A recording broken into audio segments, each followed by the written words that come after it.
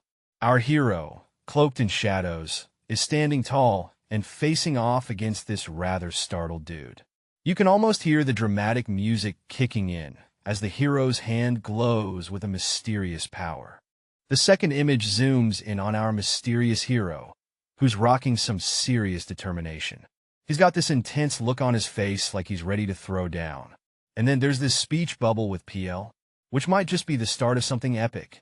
Now let's shift our focus to this poor guy, who's on the receiving end of all this intensity. His face is all scrunched up, and it's clear he's not having the best day. He's got tears in his eyes and blood on his face, and the whole vibe screams, I'm in trouble. The scene is intense. Our guy in the blue jacket is throwing a punch like he's in a martial arts movie. The air is thick with tension as his opponent reels back. The aftermath of the clash shows a dude on the ground, clearly regretting his life choices. Our main guy, Bang Taeju, stands tall, looking like he just walked out of an action flick. With a cold stare, he asks, does it hurt? Oh, he's savage and he knows it. The room's vibe is colder than a freezer. Now we see him alone, deep in thought. He's brooding, remembering something he can never forget. Those shadows?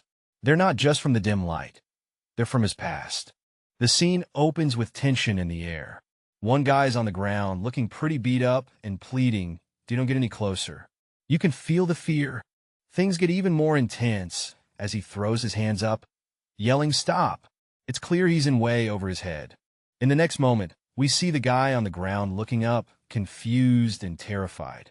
What's about to happen? Then bam! The other dude with a chilling smile says, that's why you shouldn't have messed with my little bro, yikes. Talk about protective sibling vibes. In a shadowy alley, a blonde-haired dude looks intense, his face shrouded in mystery. What's he plotting? The air crackles with energy as he unleashes some serious power, glowing symbols lighting up the scene. It's about to go down. Suddenly, a hand reaches out, and there's a gut-wrenching AGHHH in the air. Things are getting real. Close up on an eye, wide and terrified. No! Echoes, and you can feel the panic setting in. More screams of AGHHH as the chaos unfolds. It's a battle of wills. A group of tough-looking guys stride in, ready to join the fray. The tension is sky-high. Our scene kicks off with our dark-haired hero in a dimly lit room, clutching his arm and letting out an AGHHH. Yeah, that's the sound of something serious about to go down. Next up, he's facing off against a couple of guys, and the vibe is anything but friendly. One of them seems to realize the stakes, nervously agreeing not to mess with the wrong people. With a confident smirk, the dark-haired dude confirms, that's right. But you know he's not done. There's a but hanging in the air. Then, the tension cranks up another notch. He's ready to take action, making sure there's no turning back for the other guy, who's now sweating bullets and begging, no, no.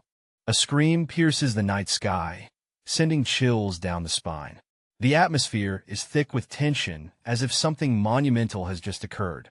Shadows loom over a building, hinting at the chaos within. An eerie silence envelopes everything, a stark contrast to the scream that just echoed. It's like the world is holding its breath, waiting for the next move. In a dimly lit street, two figures stand in stunned silence. Young? One of them whispers, breaking the heavy quiet. Their expressions are a mix of confusion and admiration. The older one, filled with curiosity and disbelief, asks, how did you do that? Did you learn martial arts somewhere? The younger one, still catching his breath, seems to hold secrets untold. Our story unfolds with a mind-boggling revelation.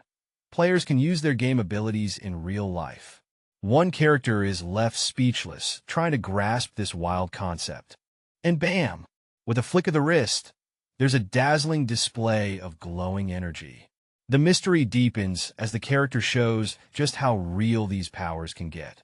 Suddenly, a knife materializes out of nowhere, leaving everyone wide-eyed and gasping. It's a jaw-dropping moment that screams, "This is no ordinary day." Our hero casually holds the knife, grinning like he's just pulled off the ultimate magic trick. "Cool, right?" he says, leaving his companion awestruck and probably questioning all of reality. Amidst the bustling city backdrop, a character is shocked, exclaiming, "You copied all of his powers." His companion, looking casual yet sharp in a white jacket, seems unfazed by the accusation. On a quiet street, the duo continues their chat. The guy in the blue hoodie asks if visiting the gym set the other's dexterity in stone. The reply is a simple yeah, hinting at something extraordinary beneath the surface. Walking side by side, the hoodie guy questions what happens when one's level increases. His friend, maintaining an air of mystery, shrugs it off with a "how would I know?" But there's more going on here. Close up on blue hoodie guy, eyes sharp and contemplative. Internally, he admits that's a lie, of course. Clearly, there's a secret he's keeping from his companion. Darkness envelopes the scene as blue hoodie guy's inner monologue reveals he's a regressor. He's determined to keep this fact hidden, having already figured everything out the first time. The scene opens with our protagonist deep in thought, contemplating the darkness around him. He's got this vibe of a guy who's been through some serious stuff. His thoughts turn to revenge, which he's apparently gotten. But now, he's worried about someone else facing humiliation because of his actions. Determined and focused, he knows he needs to be prepared. He's thinking about entering the upcoming fights, and there's a sense of urgency in his preparation. Switching gears, a friend asks if he wants to grab breakfast at the convenience store. Classic move, right? And he's totally up for it. Outside the convenience store, the setting is laid back with blue umbrellas shading the tables. Inside, two guys are on a quest for instant noodles. One asks, "Where are you going?" as the other heads for the ATM. The hoodie guy inserts his card into the ATM, ready to check his balance. He reflects on his savings, realizing it's all he's got until now. The ATM screen displays 132,201, marking the total of his savings. One guy's surprised at his buddy withdrawing a hefty chunk of cash. The buddy's all chill, saying he needs it for something. Next, they're at a convenience store, eyeing the shelves. Should they pick something from here? The options are endless. One of them reassures the other, it's a day to indulge. Eat all you want, no holding back. They're debating if they'll have enough to satisfy their cravings. Well, they can always return for more goodies. And finally, the choice is made. Chili pork belly it is. Let the feast begin. Our main guy is eyeing a delicious meal, and he's super hyped about it. He's been craving it for ages, and now it's finally in his hands. But wait, there's a buddy in the room. The friend, trying to up the food game, suggests hitting a restaurant next time for some hanji beef. He's serious about it, like got it? But our food-loving protagonist is all smiles, holding up his meal like a trophy. He's saying this is all he needs. Thank you very much. And then, the friend drops the line of the day, promising to feed him so much meat that he'll eventually get tired of it. Challenge accepted? The scene kicks off with some tasty-looking food sizzling away.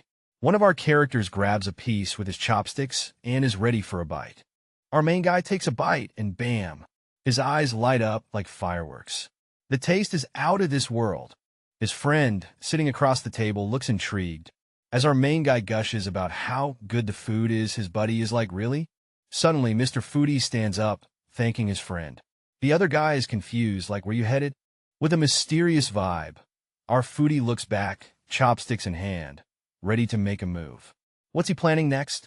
All right, so race the scene. A hand dramatically slams down on the counter, grabbing attention. What's going on? The suspense is building. In the store, one dude is eyeing his friend with disbelief. "You took out how much money?" he asks, incredulous. Turns out his buddy is all in on the lottery, planning to spend it all. His friend confirms with a casual yep, while the other can't believe his eyes. "How many tickets is this?" he wonders. 20, comes the cool reply. Now the disbelief turns into a mini freakout. Why would you spend so much on lottery tickets? He exclaims. You don't even know if you'll win anything. The lottery enthusiast, unfazed, simply says, just wait and see, with a confident look, while his friend is left wondering if this gamble will pay off. The younger dude's eyes are wide with panic as he shouts, What? Wait, what are you doing, young? Clearly, something's going down, and he's not feeling it. Next, we see a pile of lottery tickets scattered everywhere. The younger guy's still trying to make sense of it all, asking, Why are you only picking the same numbers over and over again? This is some next-level lottery obsession. And then boom, the older brother with a smug look and all the confidence in the world says these are the winning numbers. Like he knows something nobody else does. Talk about a plot twist. The scene unfolds in a small room where two guys are huddled over a table, deep in conversation. One of them mentions the Inyota Hotel, hinting at some big plan. It's serious business as they talk about boosting their luck. The tension rises as one guy, looking stressed, holds a lottery ticket.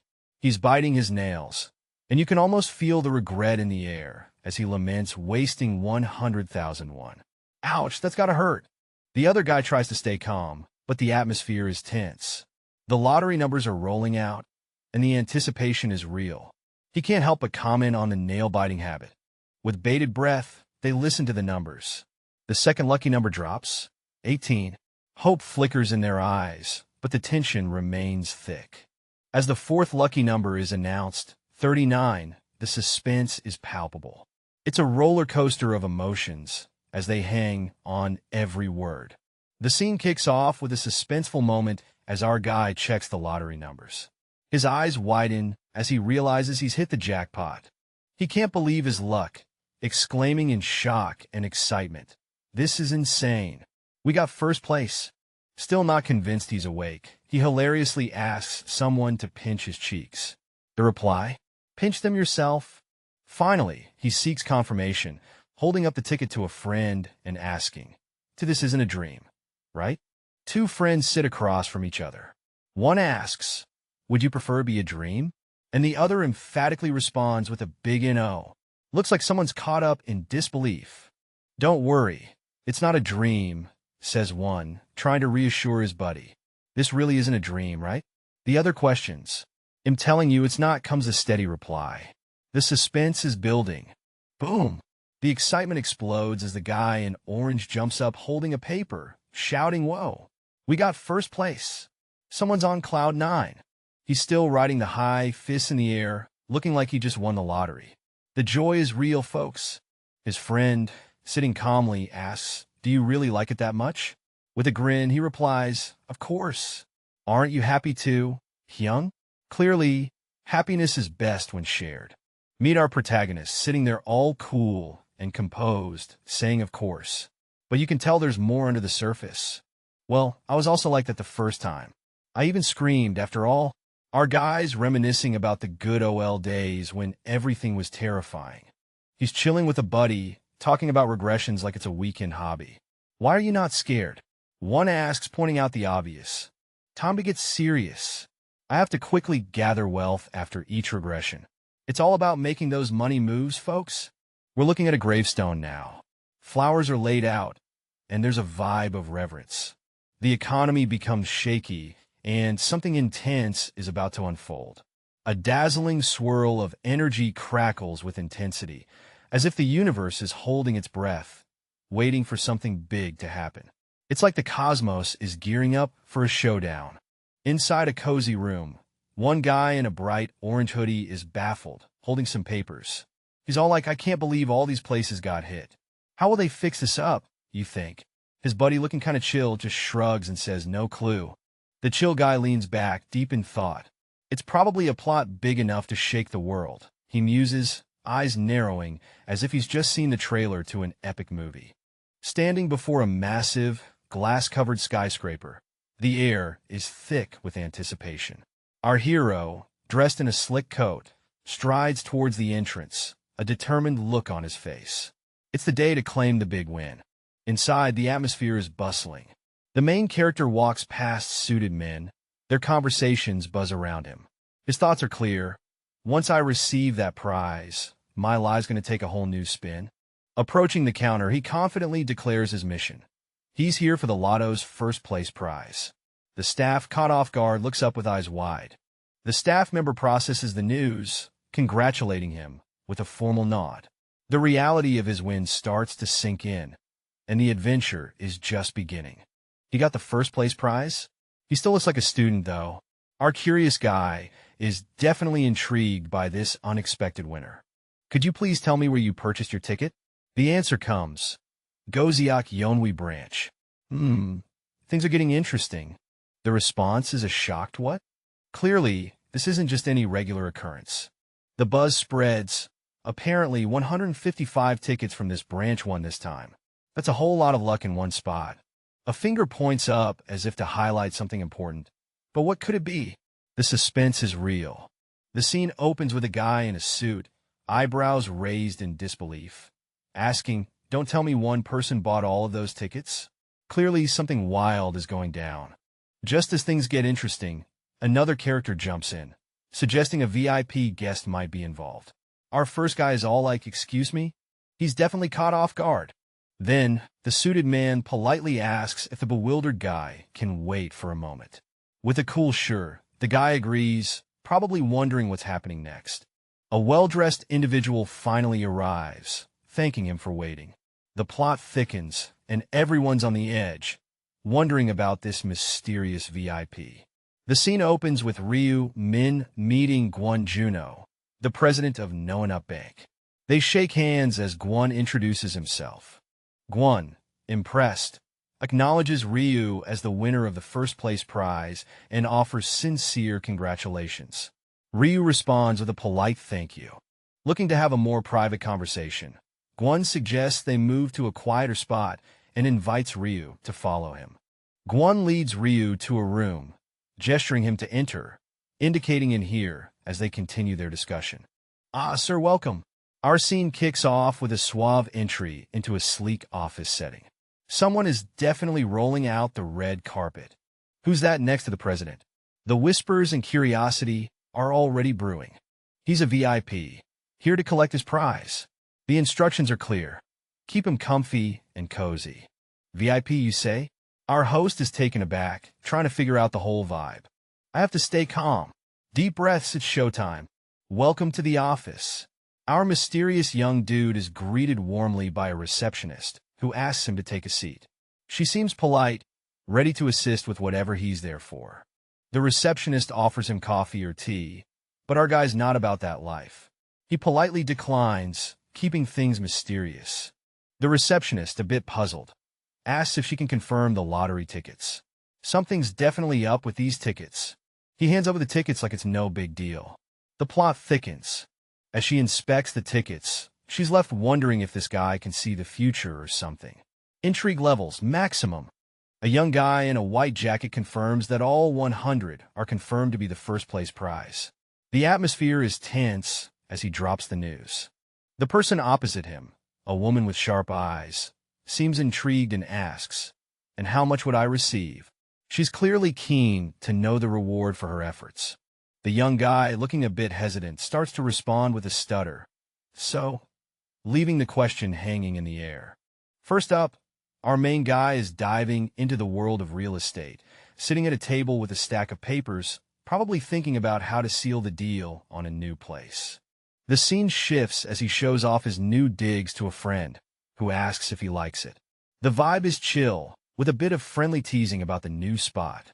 Looks like it's a thumbs up. Things kick off with our mystery protagonist sheepishly admitting, "I don't have any money, though." Oh boy, that's never a good sign. Enter the next scene with a bang. Our confident guy stands surrounded by a storm of cash, casually pointing to a mind-boggling debt of 14 billion won. Yikes! In a more intimate moment, the confident one leans in, sensing the tension.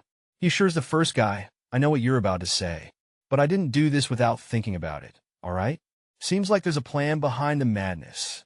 Our story kicks off with a laid-back dude casually entering a room, dropping a mysterious line, "Ah, didn't I tell you?" As if he's about to spill some juicy secret. Bam! Without warning, a fist smashes through something solid, sending debris flying everywhere. Someone's got some serious power. The scene shifts outside, where another character stands confidently after punching a massive hole in a wall. Talk about making an entrance. With a smug grin, this powerhouse casually mentions, "I might be a senior, but I've got some fight left in me." Clearly, he's not one to mess with.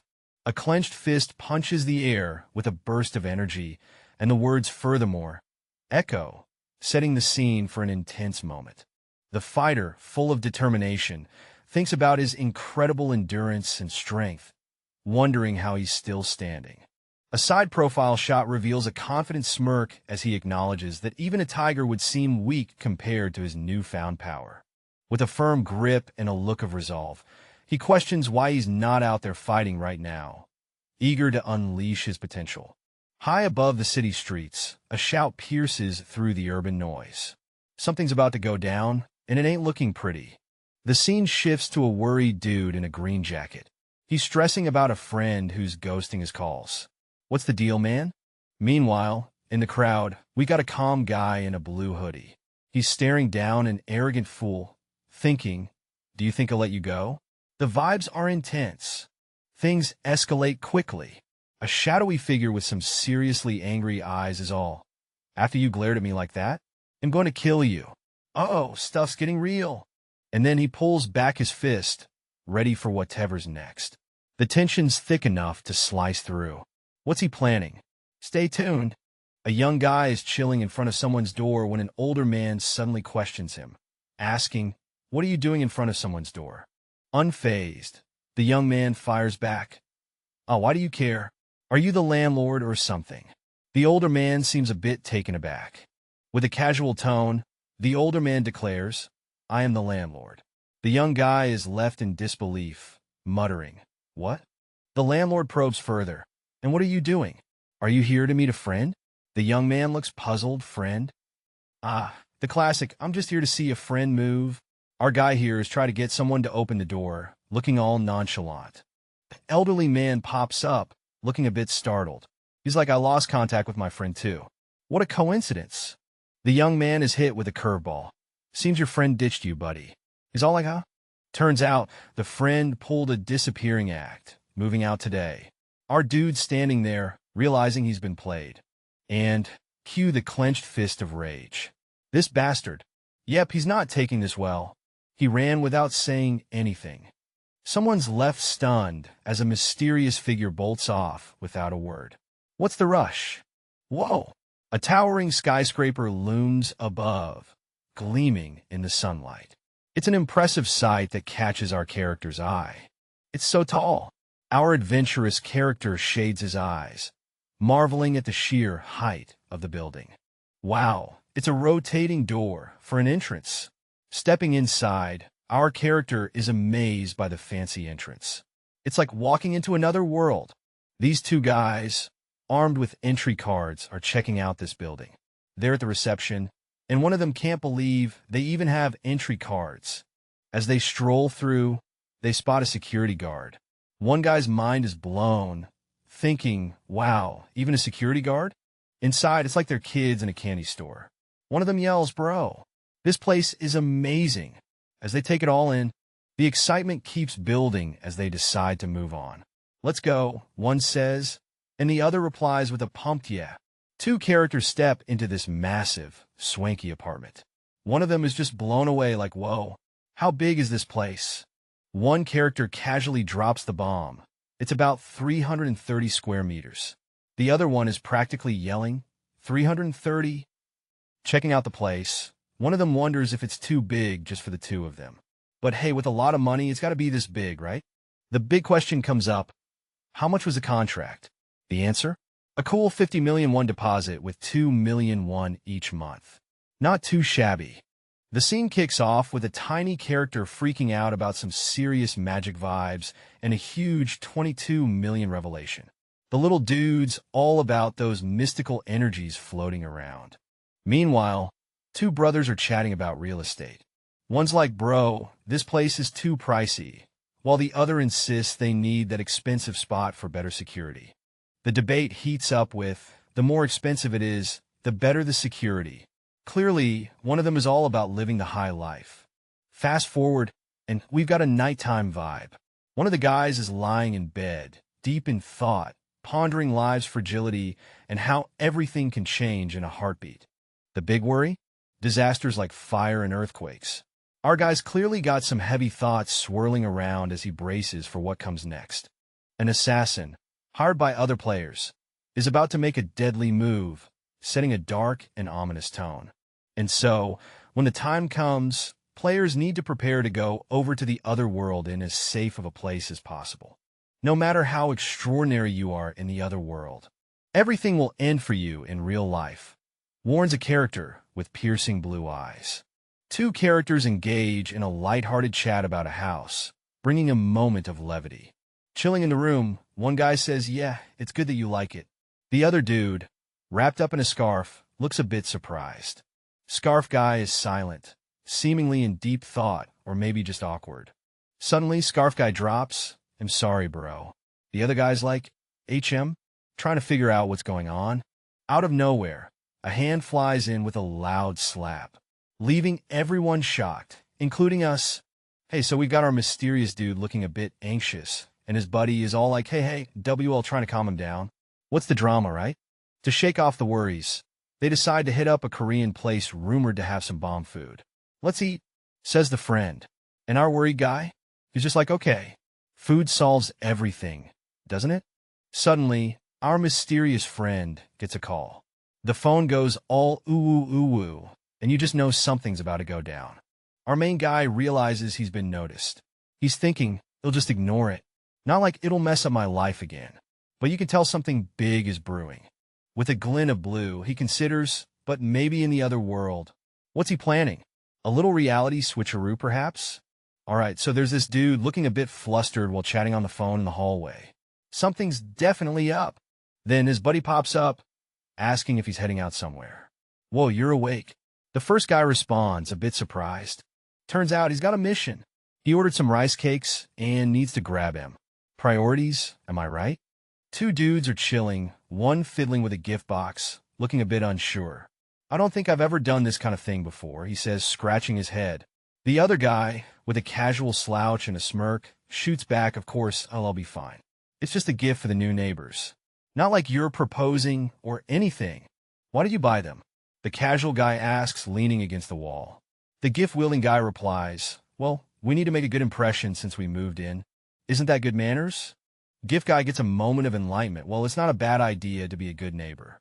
The other guy nods in approval, "Good thinking." They share a moment of mutual agreement.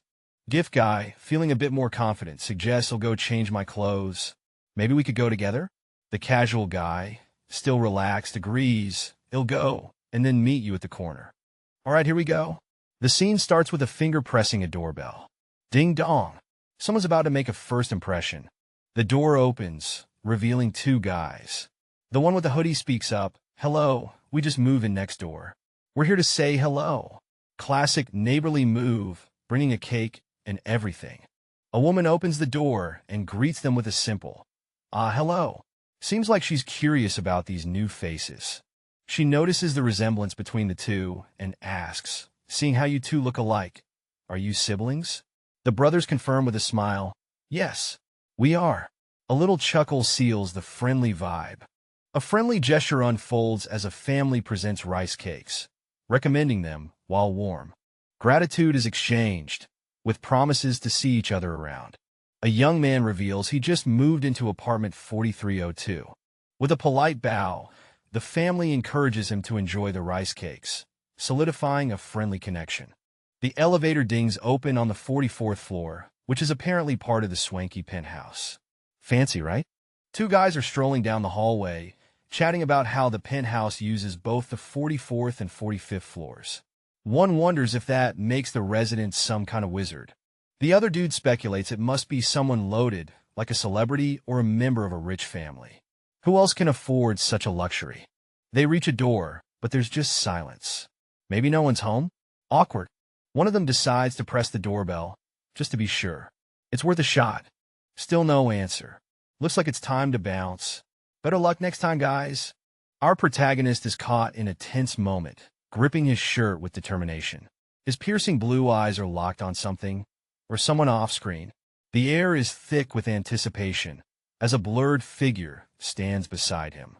Suddenly, a second character, with dark hair and a look of shock, exclaims, "That's—" Meanwhile, a confident woman strides down the hallway, her presence commanding attention. She's got a stylish outfit and an air of authority, drawing all eyes to her. Walking down the hallway, a mysterious and stylish woman catches everyone's attention. Her confident stride and chic outfit make her look like she stepped right out of a fashion magazine. Two young guys in the hallway notice her. One of them is completely mesmerized, blurting out, "Whoa, she's pretty like an angel." His friend seems a bit puzzled, as if trying to process what just happened. Suddenly, a hand reaches out towards the enchanted guy, interrupting his thoughts. It's a swift, unexpected gesture that leaves everyone a bit startled. The scene shifts to a well-dressed man confronting the two guys. With an intense look, he asks, "Who are you? Are you fans?" The mysterious woman stands behind him, observing the situation. Two dudes show up, looking all friendly, and say, "Sorry, we're your downstairs neighbors." One's rocking a casual hoodie vibe, while the other seems a bit more formal. The suited man, looking a bit confused, repeats, "Downstairs neighbors?" while holding a plate that looks like a peace offering. Hoodie guy jumps in, probably trying to ease the tension. "I thought it was something else. Do you want to try some tiak?" The suited man turns down the offer, saying I'm fine, and she doesn't eat that kind of thing before casually walking away. The scene ends with the suited man swiping a key card on a fancy-looking door panel, clearly heading off to his own business. A woman with wavy brown hair steps in, greeted by a man in a sharp suit. She's trying to play it cool, but you can tell she's a bit on edge. She moves inside, followed closely by the suited man, her expression showing a mix of curiosity and nervousness. Elsewhere, two guys are watching the scene unfold. One of them, with spiky black hair, raises an eyebrow, commenting on someone's rude behavior. The other guy, not bothered, tells his friend to ignore it. He's more interested in something else that's caught his attention. The spiky-haired guy's eyes light up as he excitedly points out something amazing, clearly blown away by what he just saw. The blue-eyed guy is caught off guard, clearly surprised by something sparkling in his field of vision. He blurts out, "What?" with a mix of confusion and curiosity. Enter another character, who's all up in Blue Eye's face, demanding answers. "What do you mean, what? You saw her as well?" Clearly, something or someone has both of them rattled. Now the mystery deepens. Blue Eye's companion describes this enigmatic figure as like a siren. Intrigue levels are through the roof. We switch gears to some headlines. Celebrities are in the news, and not in a good way. There's a buzz about a tragic event that only one survived. Things just got real. Erin slumps on the couch, releasing a sigh that echoes her exhaustion. The room is quiet, save for her thoughts swirling around. She clutches her phone, disbelief painted on her face, pondering how the world still functions amid the madness. The phone screen lights up with a message about Kwang Mi-ho, an actor whose latest project has paused due to his struggles. Drama in the entertainment world. Engaging in a text exchange, Erin confirms Shell attend a eulogy with a friend, reflecting on the care the departed gave them. It's a moment of somber connection. Someone's lying down, contemplating the harsh reality of a competition where even the most successful aren't safe. The vibe? Total survival mode. Enter Erin, our introspective lead, with flowing hair and a gaze full of what-ifs. She's thinking how lucky she was to dodge that article bullet. Erin's deep in thought, realizing she's changed a lot. She's baffled that the media still finds her newsworthy. She's sitting, looking out, pondering the media's obsession. The future seems full of unknowns, and she's feeling the pressure. Suddenly, her bodyguard snaps her out of it. Erin's startled but plays it cool, brushing off her deep thoughts. The scene opens with a calm, yet intense vibe, as a man tells a woman it's okay to speak frankly with him. They've got that serious chat energy going on. The woman, with a thoughtful look, wonders aloud about how she's going to survive the next round. She's deep in thought, clearly concerned about what the future holds. The man, confident and reassuring, tells her not to worry about the next round. He questions why she would worry when he's around to back her up. She seems to be overthinking things, and he tells her to just trust in him and relax. The man is like a rock, trying to ease her worries. With a gentle smile, she agrees, saying, "Of course, who else would I trust?" Her face lights up with a sense of relief and trust. The room is filled with tension as a woman with flowing brown hair and a calm demeanor speaks. She's reminiscing about her first mission, highlighting her role as the company's first assassin and the beauty guide. Her eyes tell a tale of experience and capability. The scene shifts dramatically to an action-packed battlefield. Amongst the chaos, a fierce-looking man is in the heat of battle, showcasing his skills. The intensity is palpable as he charges forward, a whirlwind of movement and determination. Back to a quieter moment, the same serious man, now in a formal setting, makes a heartfelt promise. "I'll protect you no matter what, so don't give up," he declares, exuding a sense of unwavering loyalty and determination. The woman, now sitting in a more relaxed environment, acknowledges his promise with gratitude. Her response, "Yes, thank you so much," is simple yet filled with emotion, highlighting a bond forged in trust and shared experiences. In a lighthearted exchange, someone mentions a tempting offer that looked delicious, but there's a gentle jab about gaining weight if indulged.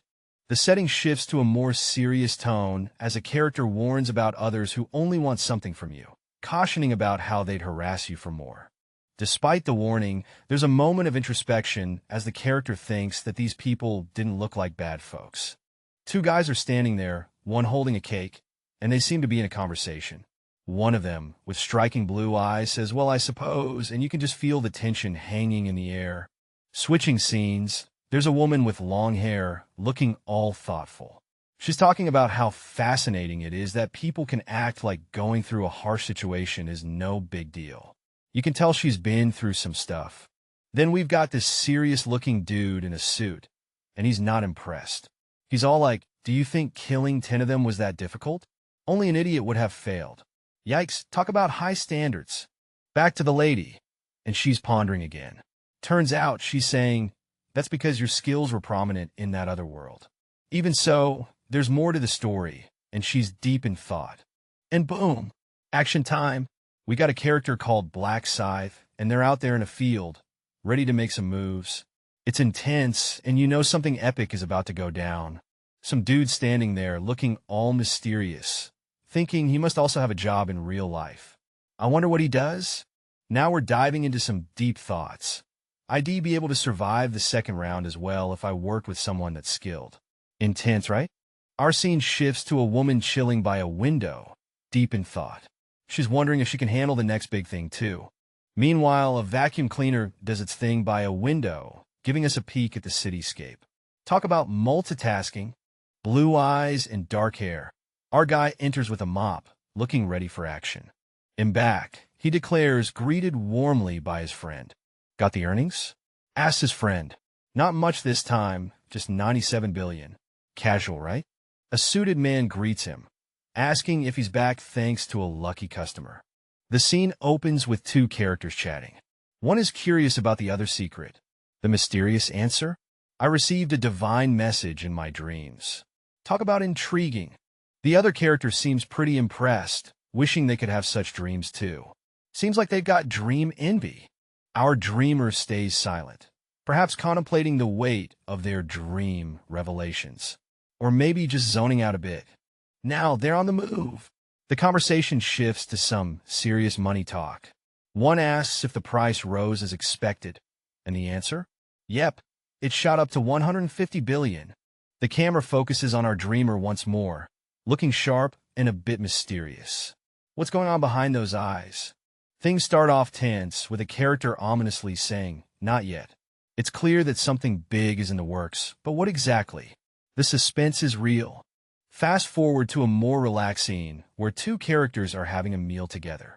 It's a chill moment, possibly discussing plans or just enjoying some downtime. As the sun sets, the same duo is spotted taking a casual stroll through the city. They seem at ease, drinks in hand, just soaking in the night vibes. In a serene room, a guy is sitting beside his friend who's lying in bed, holding his hand tightly. The atmosphere is heavy with unspoken words. The friend whispers, Hyung, gripping his hand, showing a mix of desperation and hope.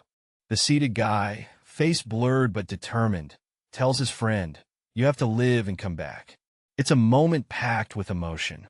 The bedridden friend, with a hint of a smile, reassures, don't worry. You saw me beat up saying Tio, right? Showing a bit of his fighting spirit. The seated friend, with messy hair and a hoodie, ruffles his own hair and calmly says, don't worry. Just go to sleep. A calming presence in a storm of emotions. The scene unfolds with a tender moment as a character promises to be there when the other opens their eyes. It's an emotional farewell, and you can feel the sincerity in the air. The character softly says, I'm going now, leaving a lingering sense of hope and anticipation. Suddenly, the atmosphere shifts as another character is bathed in a powerful, glowing energy. It's like they're being engulfed in a radiant transformation, with lights sparking all around them. Something epic is about to happen. The sky is dark, filled with ominous clouds, and strange glowing symbols float in the air, setting a mysterious tone. A group of individuals is moving cautiously through a dense forest, their expressions a mix of confusion and tension. Voices echo in the forest as they question their location and notice a mysterious figure ahead, sparking concern. The scene opens with a buzz in the air as a group of individuals stands amidst a mysterious ambience. The chatter is all about Black Scythe, a name that seems to carry weight and mystery. Amidst the crowd, whispers grow louder. Is that him? It must be. The focus shifts to one figure who seems unfazed by the attention, acknowledging that many recognize him. The group continues to swell, with more people arriving.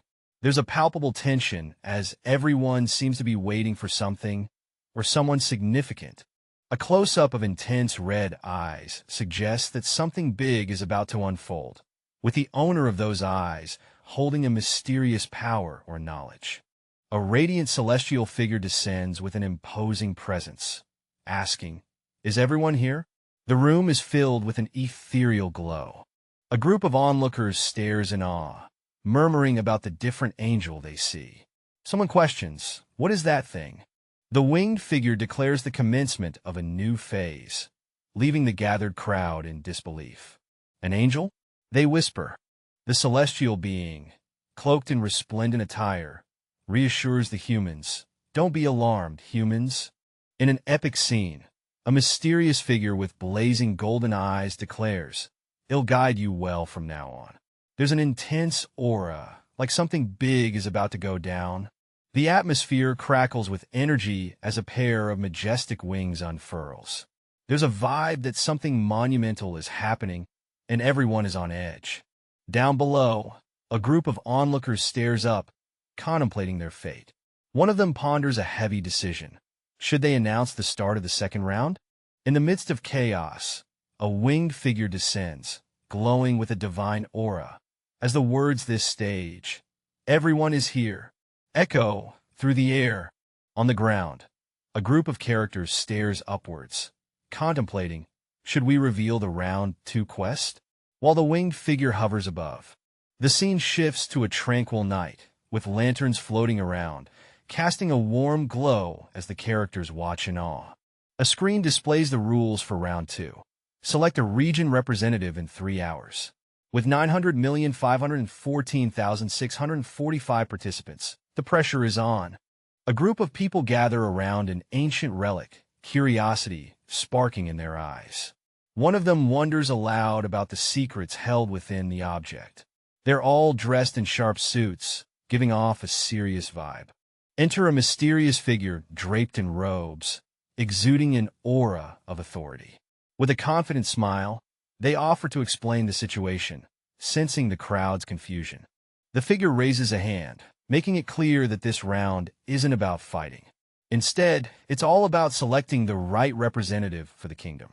The tension in the air is palpable. In a dimly lit chamber, a mysterious figure with wild white hair performs an enigmatic ritual. They're surrounded by a mystical aura, focused intensely on an intricate symbol floating before them. Something big is about to go down. Meanwhile, a crowd gathers in a grand hall, buzzing with anticipation. They're here for something extraordinary. Whispers fill the air as they question the purpose of this gathering and what they might receive. An angelic being descends, casting a divine glow over the crowd. It's time for the gifts to be distributed. Everyone watches in awe, eager to discover what fate has in store for them. Among the crowd, a young man with teal hair raises his hand, doubt clouding his face. Will it really end with that? He wonders aloud. Is there nothing else? Clearly, he's not entirely convinced about this whole setup. Alright, so we've got this enigmatic dude with a hood looking all dramatic, talking about how someone has to pay to enter the game. It's like he's the gatekeeper of some epic showdown. Meanwhile, the vibe shifts to a bunch of folks realizing they're alive and don't need to fight. One guy is all smiles, thinking he's off the hook. But wait, why did he just survive the last round? Then, bam! This angelic figure shows up, glowing like a supernova, talking about sacrifices and the reason for their selection. It's all getting pretty celestial here. Finally, we switch to a chill conversation between two characters. One's casually asking if surviving is as easy as just voting in 3 hours. She's got that this is too easy grin, making us wonder what's really about to go down. Amidst a moody sky, someone vents their frustration, cursing about being all geared up for a fight that didn't happen. The tension is thick as others around share the sentiment. Youngmin is advised to let it go, questioning the fuss about their preparation. He's not convinced, grumbling about wasted efforts and unresolved anger.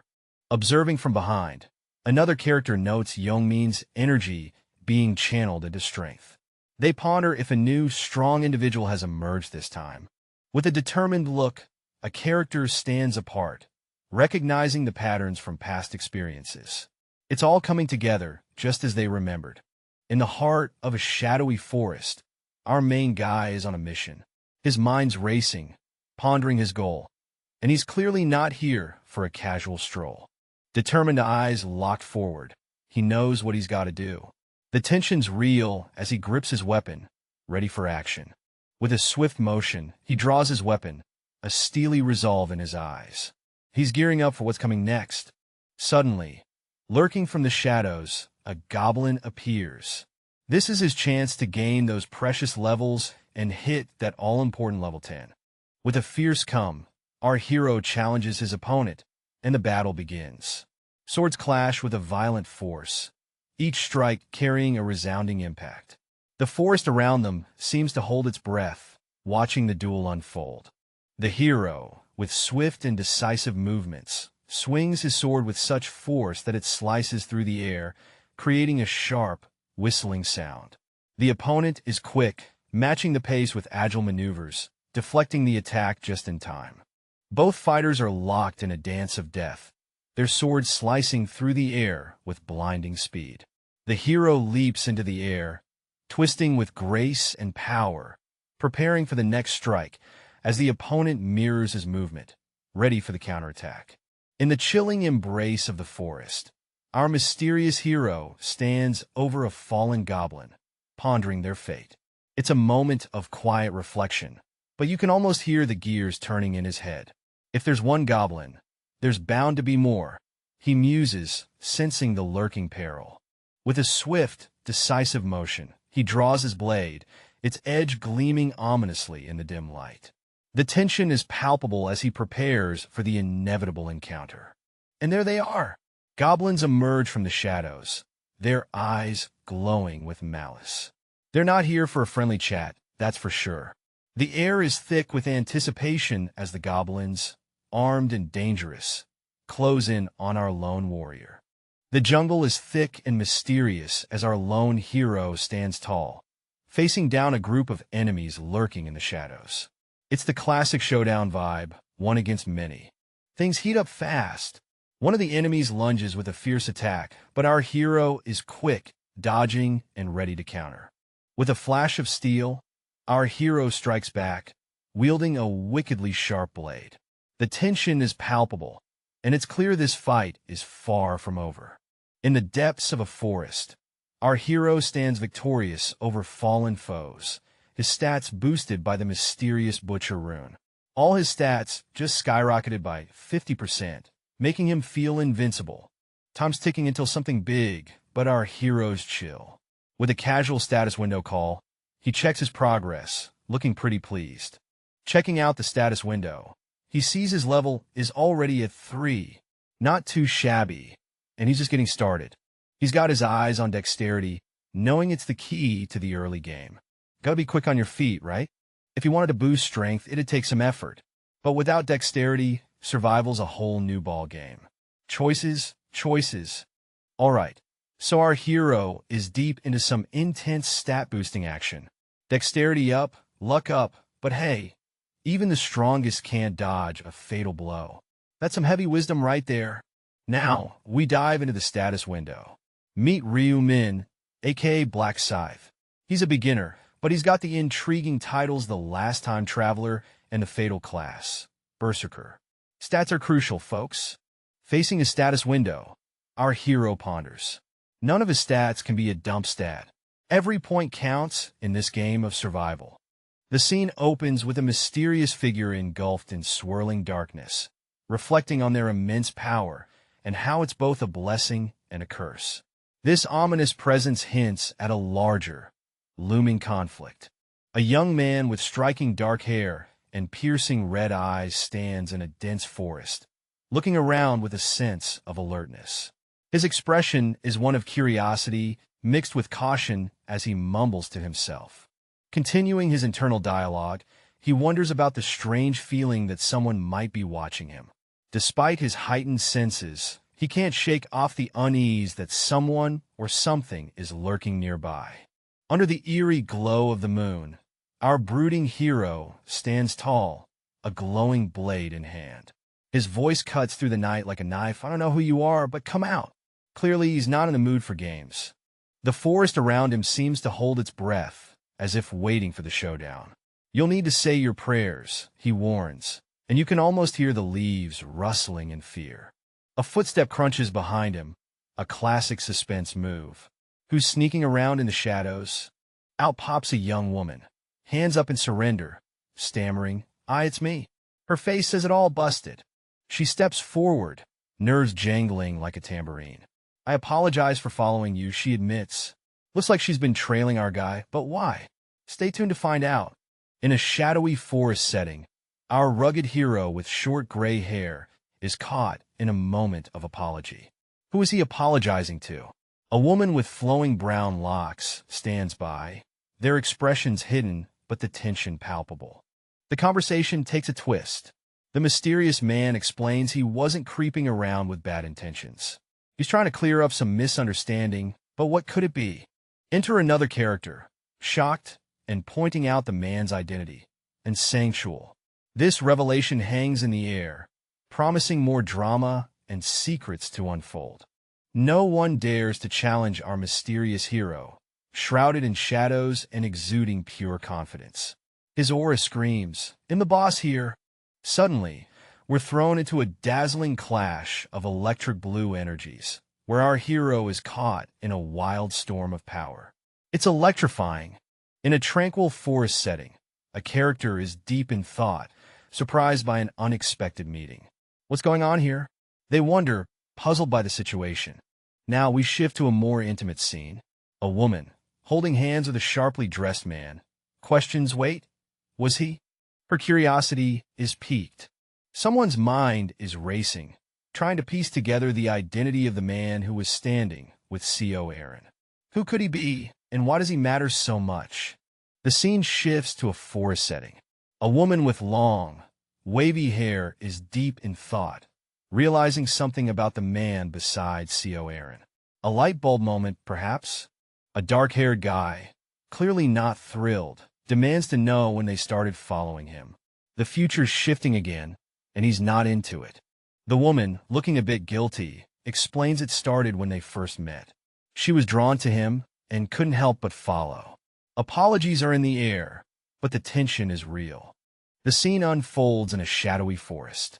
Our protagonist is being tailed, and he wants to know why. The follower assures him it's nothing nefarious, just an offer at hand. Enter a girl with captivating red hair and eyes, excitement in her voice. She points out the protagonist's recent success, hinting at something more. She finally spills the beans, suggesting they team up. Her eyes show determination as she awaits his response. A lone fighter stands his ground, telling a group he doesn't need their help. He's got this on his own and tells them to scram. The determined fighter makes it clear he has zero interest in joining forces with them. As the fighter walks away, someone from the group can't help but wonder how big his ego can be. The group is left speechless, their expressions showing a mix of confusion and frustration. Ms. Aaron, overwhelmed by the confrontation, falls to her knees, leaving her companions concerned.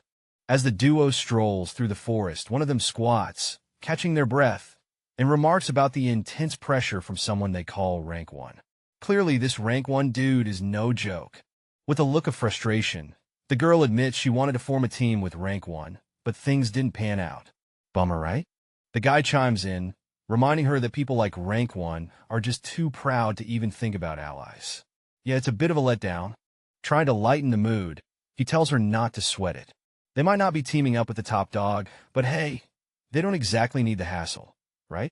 As our hero confidently strolls through the dense forest, they chat with their bodyguard. Well, that doesn't sound bad, they say with a hint of excitement. Then let's go, Mr. Bodyguard. The forest is thick and mysterious, and you can almost hear the rustle of leaves as they move forward. The scene shifts to a deeper part of the forest. Tall trees and dense foliage surround the path. The atmosphere is thick with mystery. There's a sense of something lurking just beyond the shadows, keeping viewers on the edge. Suddenly, a sharp sound breaks the silence. Key? A confused voice echoes through the trees.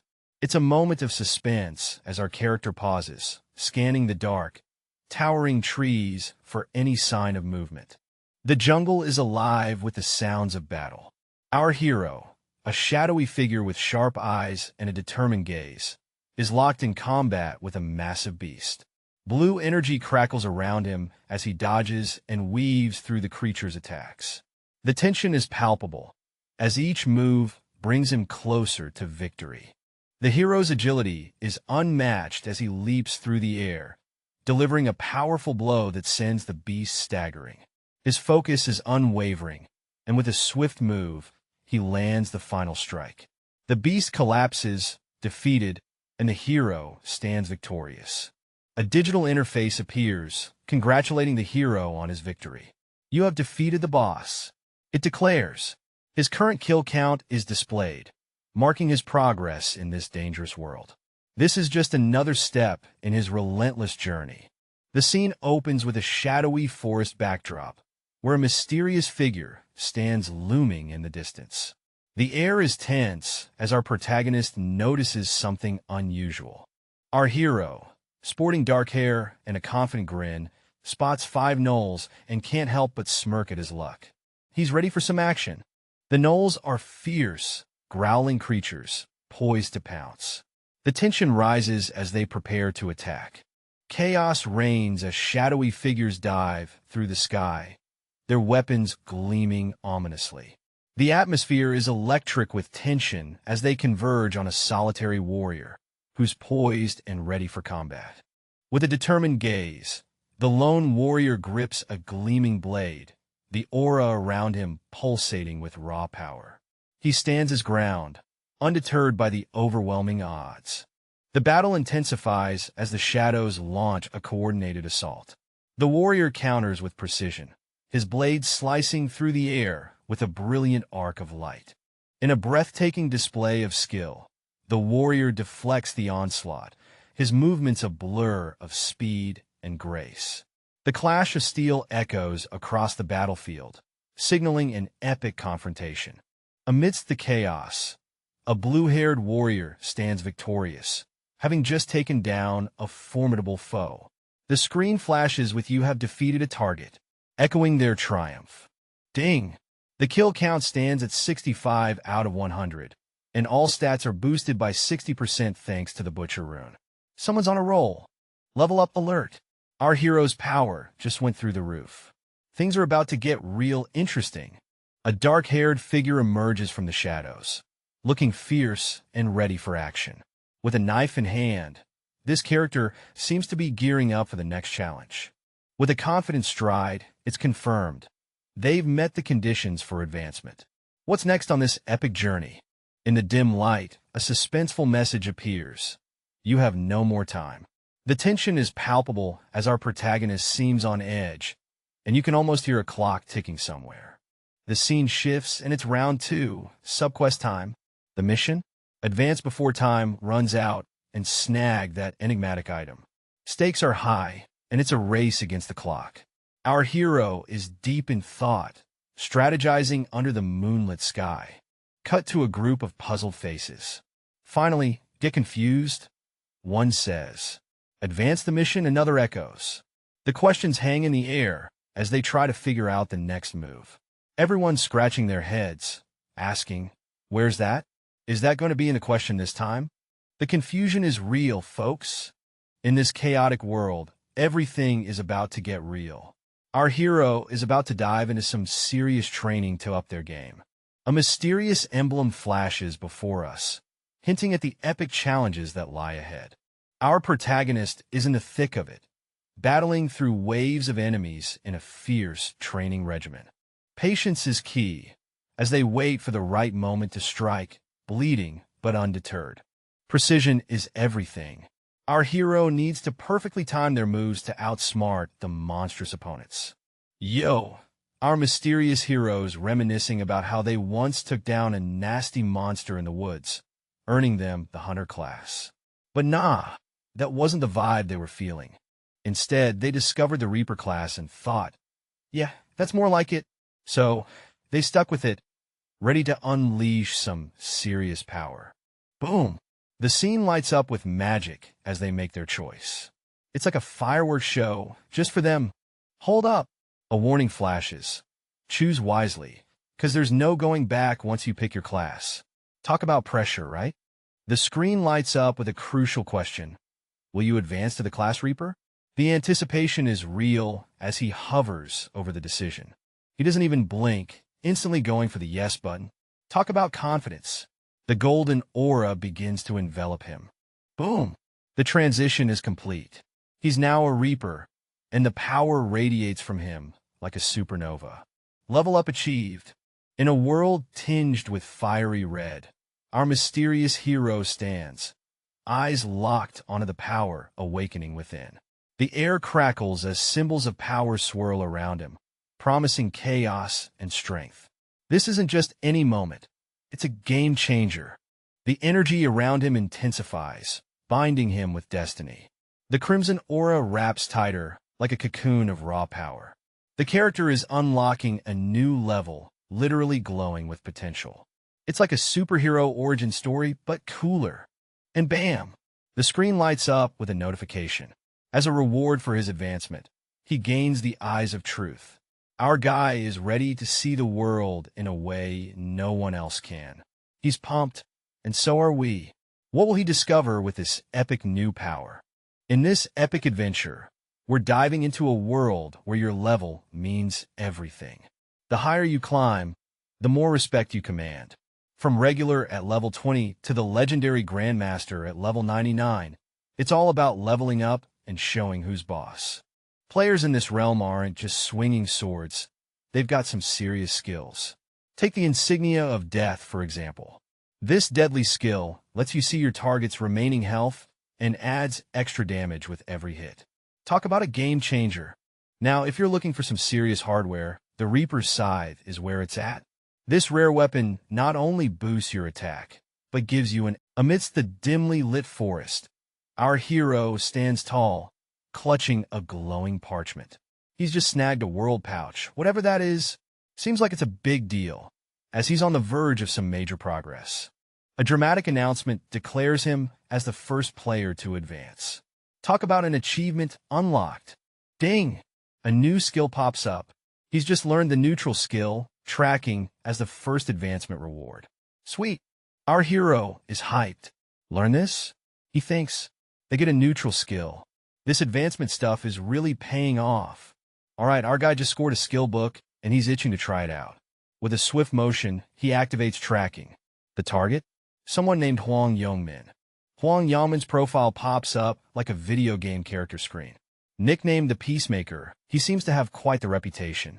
The tracking skill lights up the path, leading our hero through the forest. It's like a magical GPS, honing in on Huang Yongmin. Boom! Huang Yongmin is just 120 meters away. Looks like both of them are in the same forest now. Things are about to get interesting. He was 2 kilometers away in the previous attempt. Our mysterious brooding hero is deep in thought, figuring out the distance like he's got a built-in GPS. Cut to a couple running through the woods, and boy, are they feeling it. The guy's giving it his all while the woman keeps pace, but exhaustion's creeping up. Suddenly, she trips. With a gasp and a pained expression, she hits the ground. She's not down for the count, but it's a rough fall. On the ground, she's in pain, but there's no time to rest. Her companion urges her on. We can't stop now, Mizan. If they catch us, the tension's real, folks. The scene unfolds in a forest where a man tells the woman she needs to stand even if it hurts. She's bent over, clutching her side, and apologizes, saying her flank feels like it's burning. He reassures her, telling her it's okay to rest, and if she can stay there for a while, she'll be able to return home.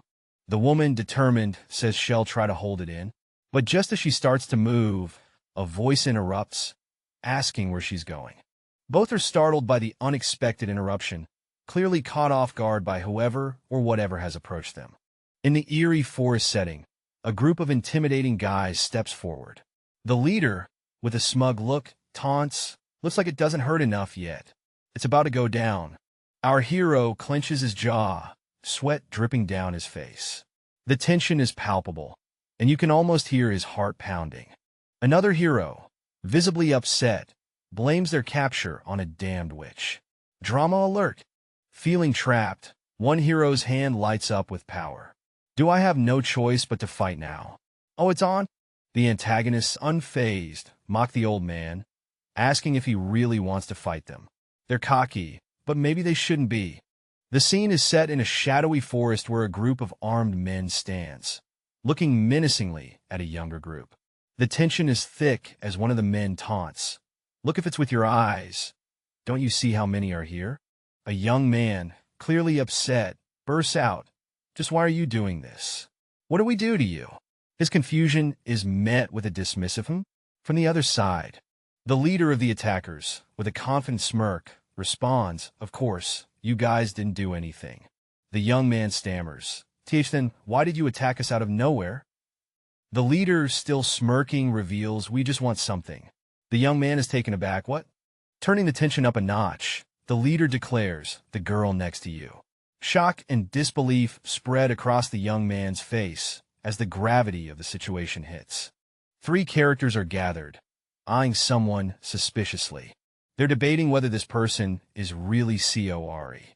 One of them points out that anyone can look like Cori, sparking some serious doubt. A character stands aside, chuckling to themselves. They shrug off the situation, saying it doesn't matter as long as the appearance checks out. Their casual attitude adds a bit of humor to the tension. The scene zooms out to reveal a standoff in a dimly lit forest. A deal is on the table.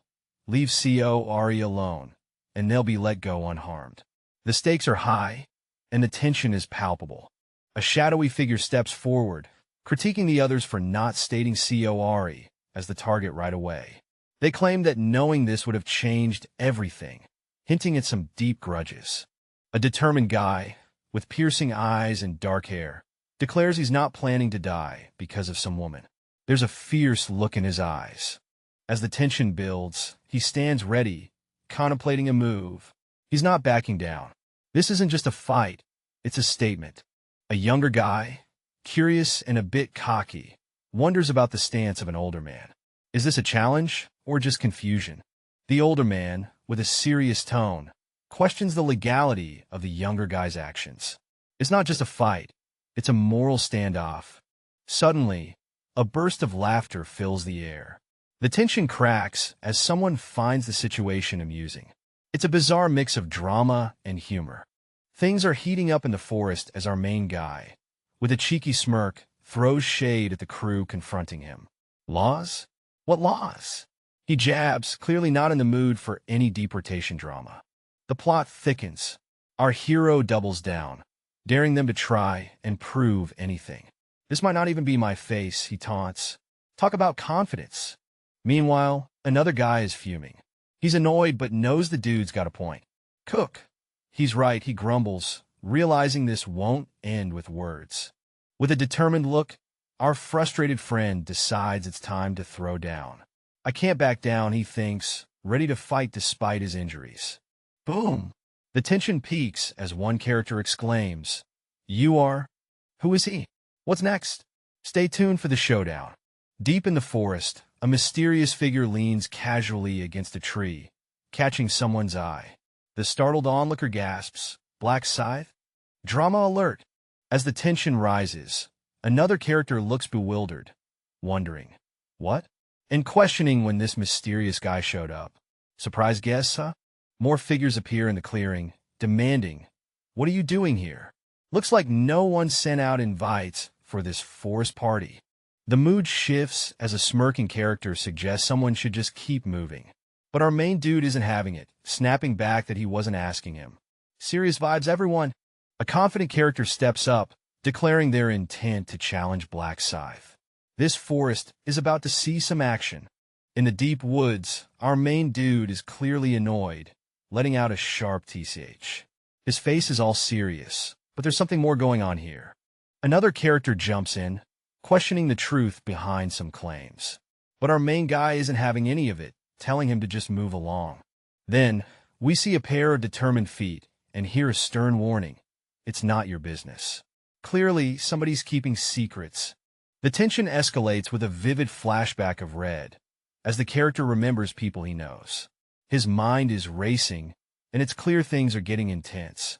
Suddenly, a burst of red energy surrounds them, as if the forest itself is reacting. The air crackles with power. Something big is about to go down.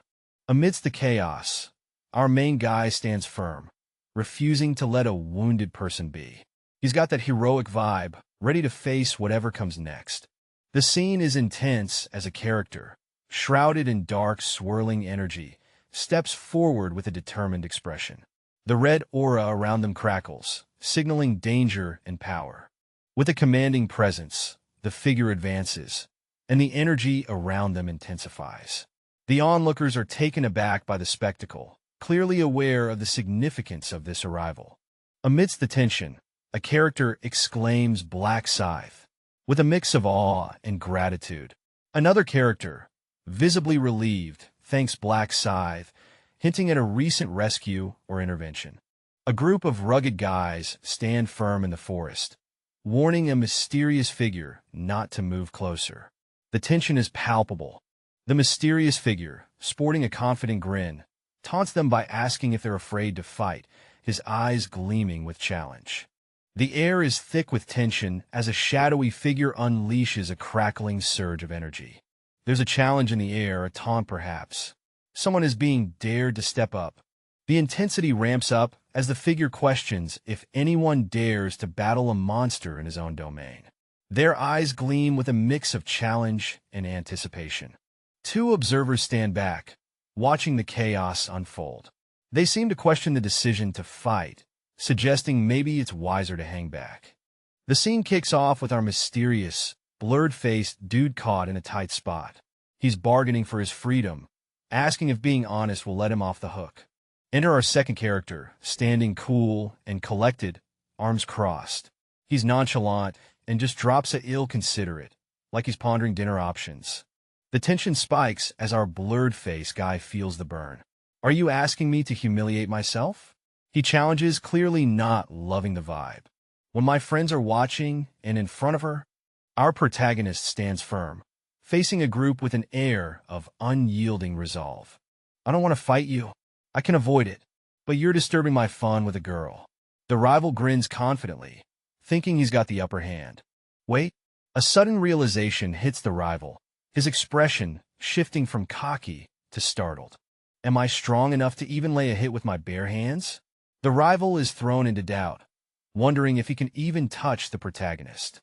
Things are heating up as a mysterious figure steps into the forest, throwing shade by saying, "You're crossing the line, you bastard." The vibe is tense, and it looks like a showdown is about to pop off. The mysterious dude throws down another verbal jab, asking, "Are you sure you want to do this?" Our protagonist seems unfazed, ready to face whatever's coming. With a confident smirk, our protagonist thinks to himself, right? He'll naturally close the distance like last time. Then he'll punch him straight in the face. He's clearly got a plan. Action time. The protagonist leaps into action, delivering a powerful punch. He's thinking, not even he will be able to survive that. Things are getting real. There's a dude standing in the forest, looking all serious, questioning how a human could possibly break a wall. His face is blurred, but you can feel the disbelief in the air. Then things get intense. Another guy steps into the scene, his presence sending shivers. The first guy is like you, and seems completely thrown off. What the heck is going on here? The newcomer isn't playing around. He points out how unfair it is to come at him with a weapon when he's just chilling. The confidence in his eyes says he's ready for anything. Things are heating up. Our guy with the fierce glare, dark hair, and that determined vibe is about to unleash some serious power. There's a whirring energy in the air as he readies himself for a big move. He leaps into action with a burst of speed. His opponent, a muscular figure, stands ready to counter. It's a high-stakes showdown, and neither side is backing down. With a fist clenched tight, our hero charges forward, eyes locked on his target. The tension is palpable as he shouts a defiant challenge. This battle is far from over. In the heat of battle, our hero charges forward with a fierce determination, ready to strike. His opponent, eyes blazing with intent, shouts die. As the clash intensifies, suddenly, the tables turn. Our hero finds himself in a tight grip, shock evident on his face as he struggles against the unexpected hold. The tension is palpable. The air sizzles with energy as our fierce fighter channels an epic attack, eyes locked on his target with fiery determination. The clash sends a flurry of energy through the scene, showing just how serious this showdown is. In a desperate move, the other character tries to dodge, leaping through the air, but the attack is relentless, shattering everything in its path.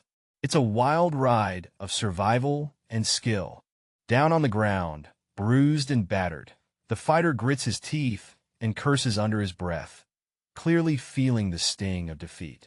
It's a moment of raw emotion and grit.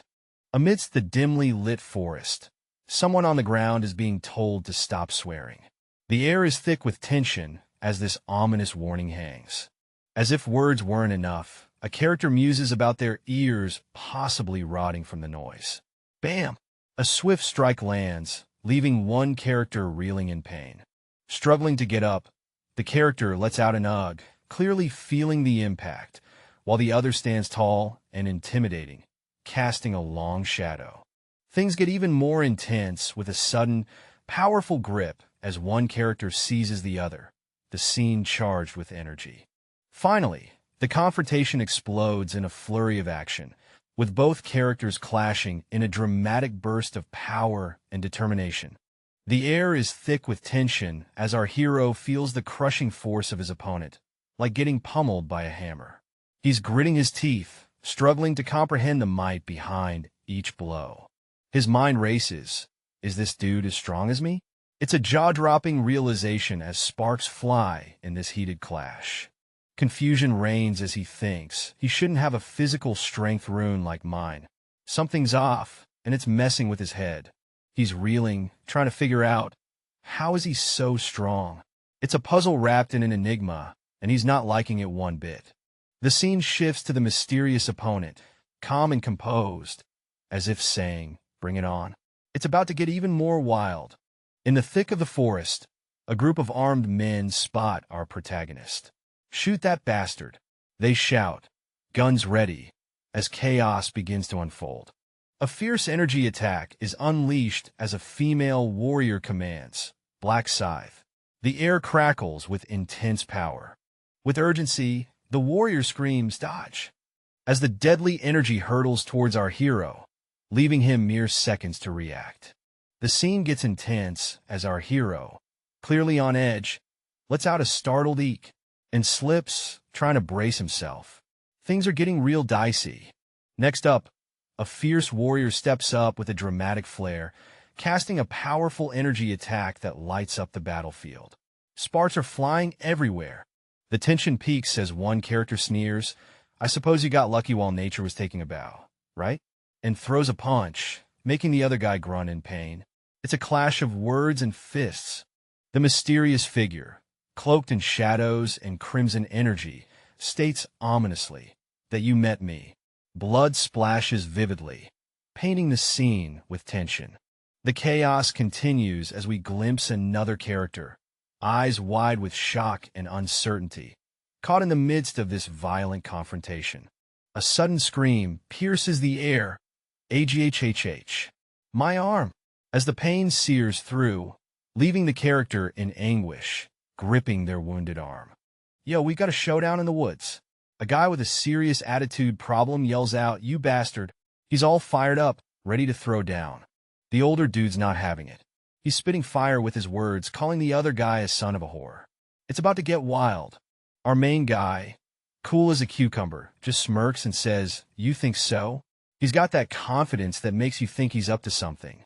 Then boom, the older guy's head lights up with some crazy red energy. This dude's not messing around. He's bringing out the big guns.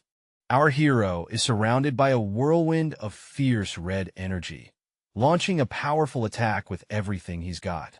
The intensity is palpable. Below a fiery sky, he stands strong, weapon in hand, ready to deliver the next blow. His focus is unmatched, eyes locked on the target. The energy continues to swirl around him, each movement precise and calculated. The tension builds as the battle reaches its peak. Our hero, with eyes full of determination, unleashes a powerful slash. The air crackles with energy as he swings his blade with all his might. The force of the swing creates a swirling vortex, red and fierce, as it moves with unstoppable momentum. The opponent, trying to hold his ground, finds himself swept up in the powerful attack, struggling to maintain his balance. With a loud scream, the enemy is struck, the impact sending shockwaves through the battlefield. His leg takes the brunt of the damage, leaving him in agony. His ally stands frozen, eyes wide with horror, as he stammers about the brutal injury. Panic is written all over his face as he tries to process the sudden turn of events. The action is off the charts as a mysterious figure swoops down with a weapon, aiming right at our protagonist. The intensity is palpable, and it's clear that things are about to get wild. The attacker is met with a cool-headed response. Attacking me with a weapon, the protagonist notes, means you have at least a bit of resolve, right? Oh, things are heating up now. Suddenly, the air crackles with energy as a blazing red aura bursts forth. Our hero is not messing around, and the force of the attack is enough to make anyone's hair stand on end. Amidst the chaos, a calm voice cuts through. As deceptive as humanly possible, he says, revealing his secret. With a grin, he boasts about his swift counterattack, leaving his opponent stunned.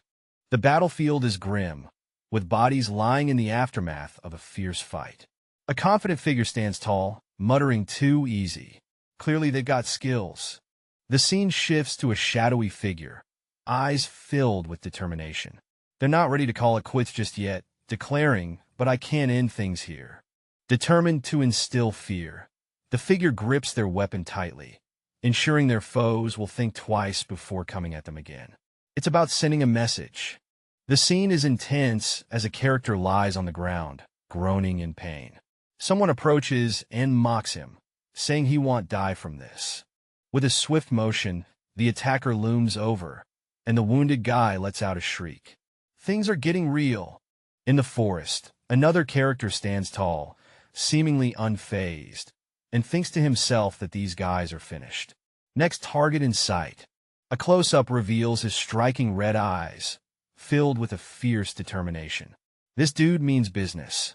A new challenger appears from the shadows, chuckling darkly.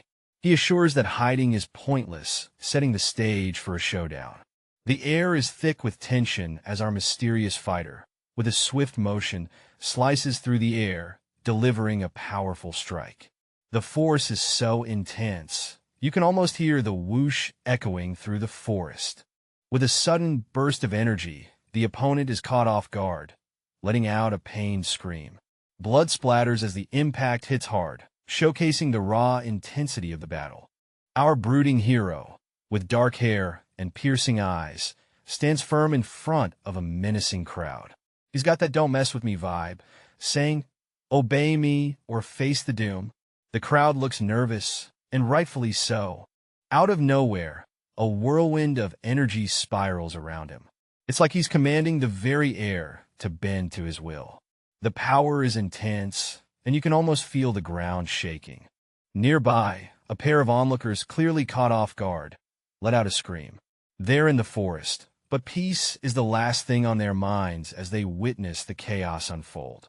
The scene unfolds in a shadowy forest with a character contemplating the madness of others, hinting at a chaotic atmosphere.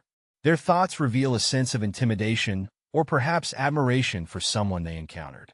As the tension heightens, a fierce battle erupts. One character expresses admiration for the cool madness of their opponent, suggesting a thrilling fight. The action is intense, with blows exchanged and a cry of pain echoing through the trees.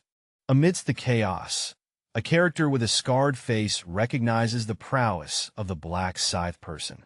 This individual's strength is so formidable that it could rival even the president, indicating a high-stakes showdown. After the dust settles, concern fills the air. A character checks on another, asking if they're all right. The forest backdrop adds to the suspense as they await a response. Relief washes over the group as the character confirms they're fine, expressing gratitude to the one who helped them. This moment of camaraderie shines through the aftermath of the battle. You won't have to worry about them attacking you. As you can see, they won't even be able to move. So, ITLL be best to vote. Thank you very much for helping us. Thank you very much, Black Scythe. However, won't they die at this rate? So, what if they die? They're not even at the level of animals. Ah, she's way too soft. Our mysterious guy with red eyes is pondering why people treat a certain girl like a saint. He's also wondering if he should wield something called the Black Scythe. A curious person approaches him in the forest, asking if they can ask a question. The mysterious guy responds with a simple "what is it?" Another character, lying on the ground, questions our mysterious guy about sparing some lives. They remark that in this world, it shouldn't matter if he kills them. Our guy is now looking a bit roughed up, hiding in the bushes, with a determined look despite the injuries. Standing tall, he reveals his reason for sparing lives, acknowledging his own motives. Someone notes he's acting like the hero of an Otome game. Our mysterious character is pondering over why there's no point in taking out these fallen foes. It seems like he's got bigger plans, or maybe he's just not into unnecessary drama. Meanwhile, another dude is talking about how letting some folks live could stir up some chaos down the line. He's got that foresight thing going on. The first guy is back at it, questioning if these guys are really going to be trouble. It's like he's weighing the pros and cons of his next move. Our red-eyed character is all skeptical, wondering if these dudes can actually cause any real trouble. He's got that smirk like he's seen it all. Finally, he drops some wisdom about how nothing good comes from a shrinking population. It's like he's thinking about the bigger picture and participation stats. Deep in the forest, two figures are left in awe as they watch a mysterious individual walk away.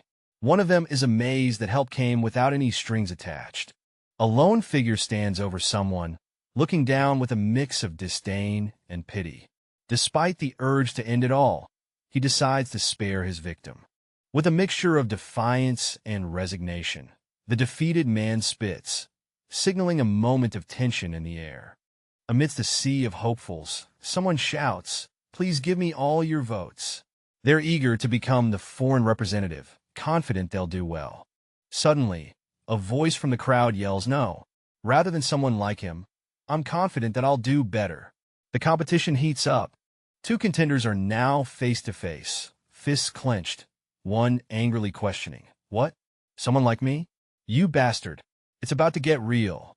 Others rush in to stop the fight, pleading, "You too, please don't fight."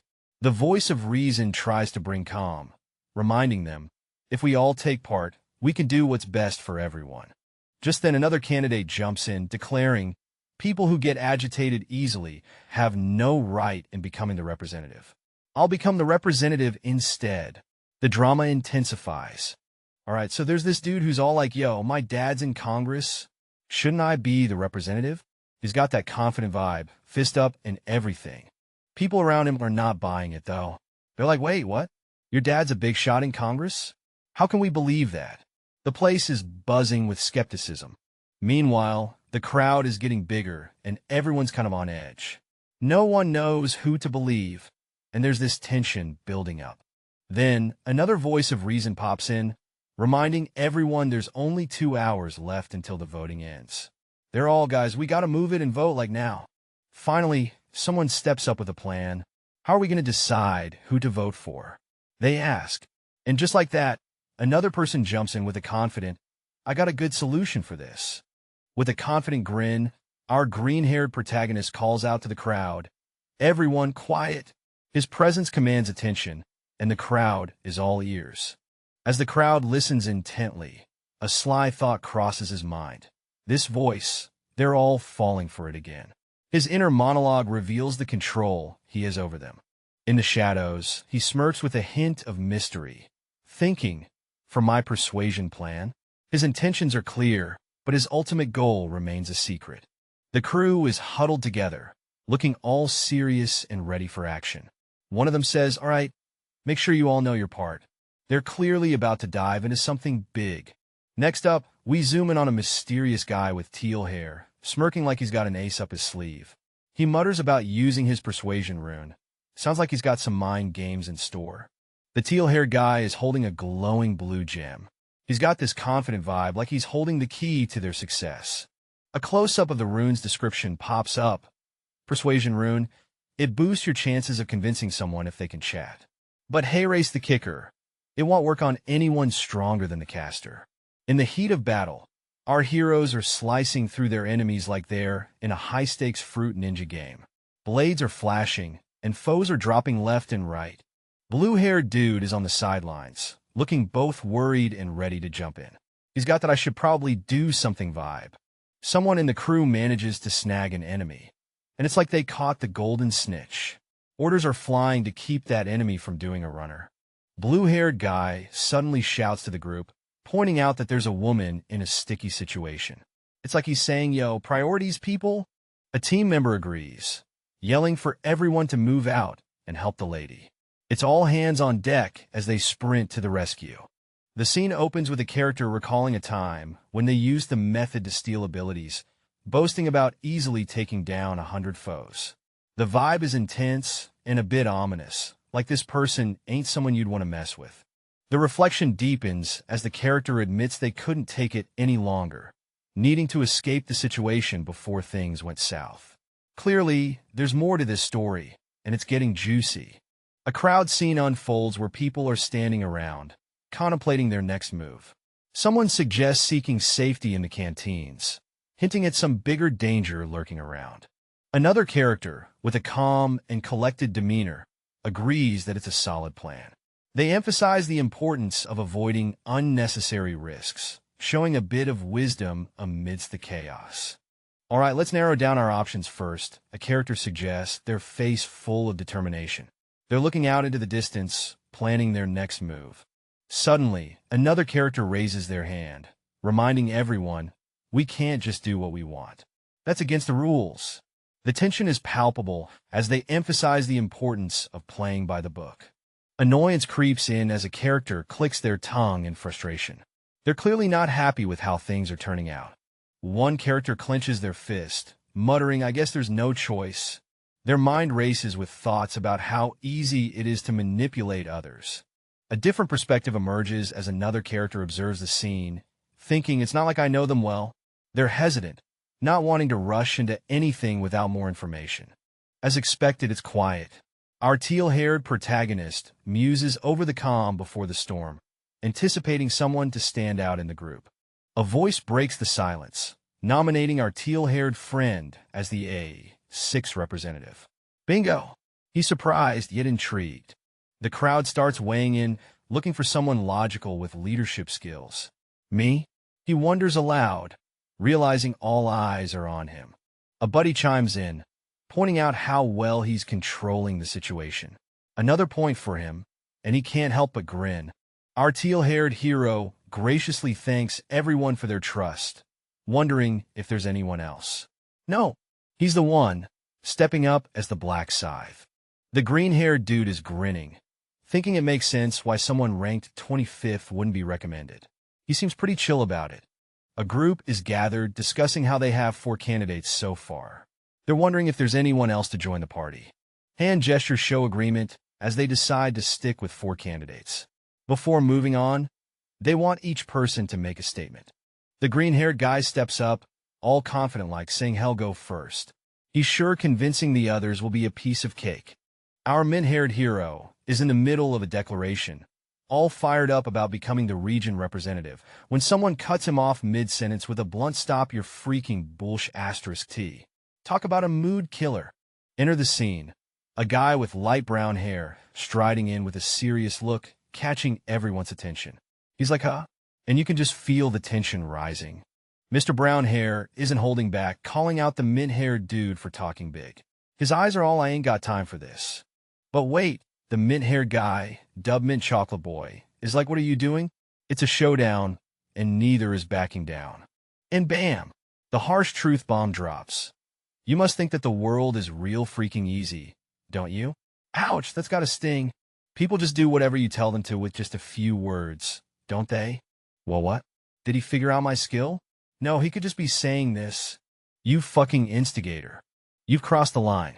There's a saying that goes, a tongue is sharper than a sword. Must you really use such hostile words? Yeah, that one probably work. You fucking bastard. Things are heating up as one character angrily questions another, basically daring them to throw down. It's like he's saying, "You wanna go, bro?" The blue-haired dude is having a mini freak out, realizing his powers aren't working. He's all like, "Wait, what? No way." Meanwhile, someone else is losing it, shouting at a group to back off. It's Chaos Central, and he's not holding back with the insults. Another character, clearly over it, mutters about the mess this whole situation has become. It's like he's thinking, what a nightmare.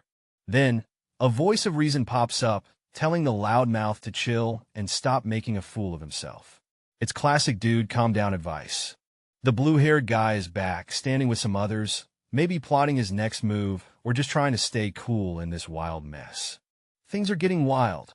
Our tough guy unleashes a vicious slash, blood flying everywhere. It's chaos in Battle City. Our next dude is in shock, eyes wide, mouth slightly open. What just happened? The suspense is real.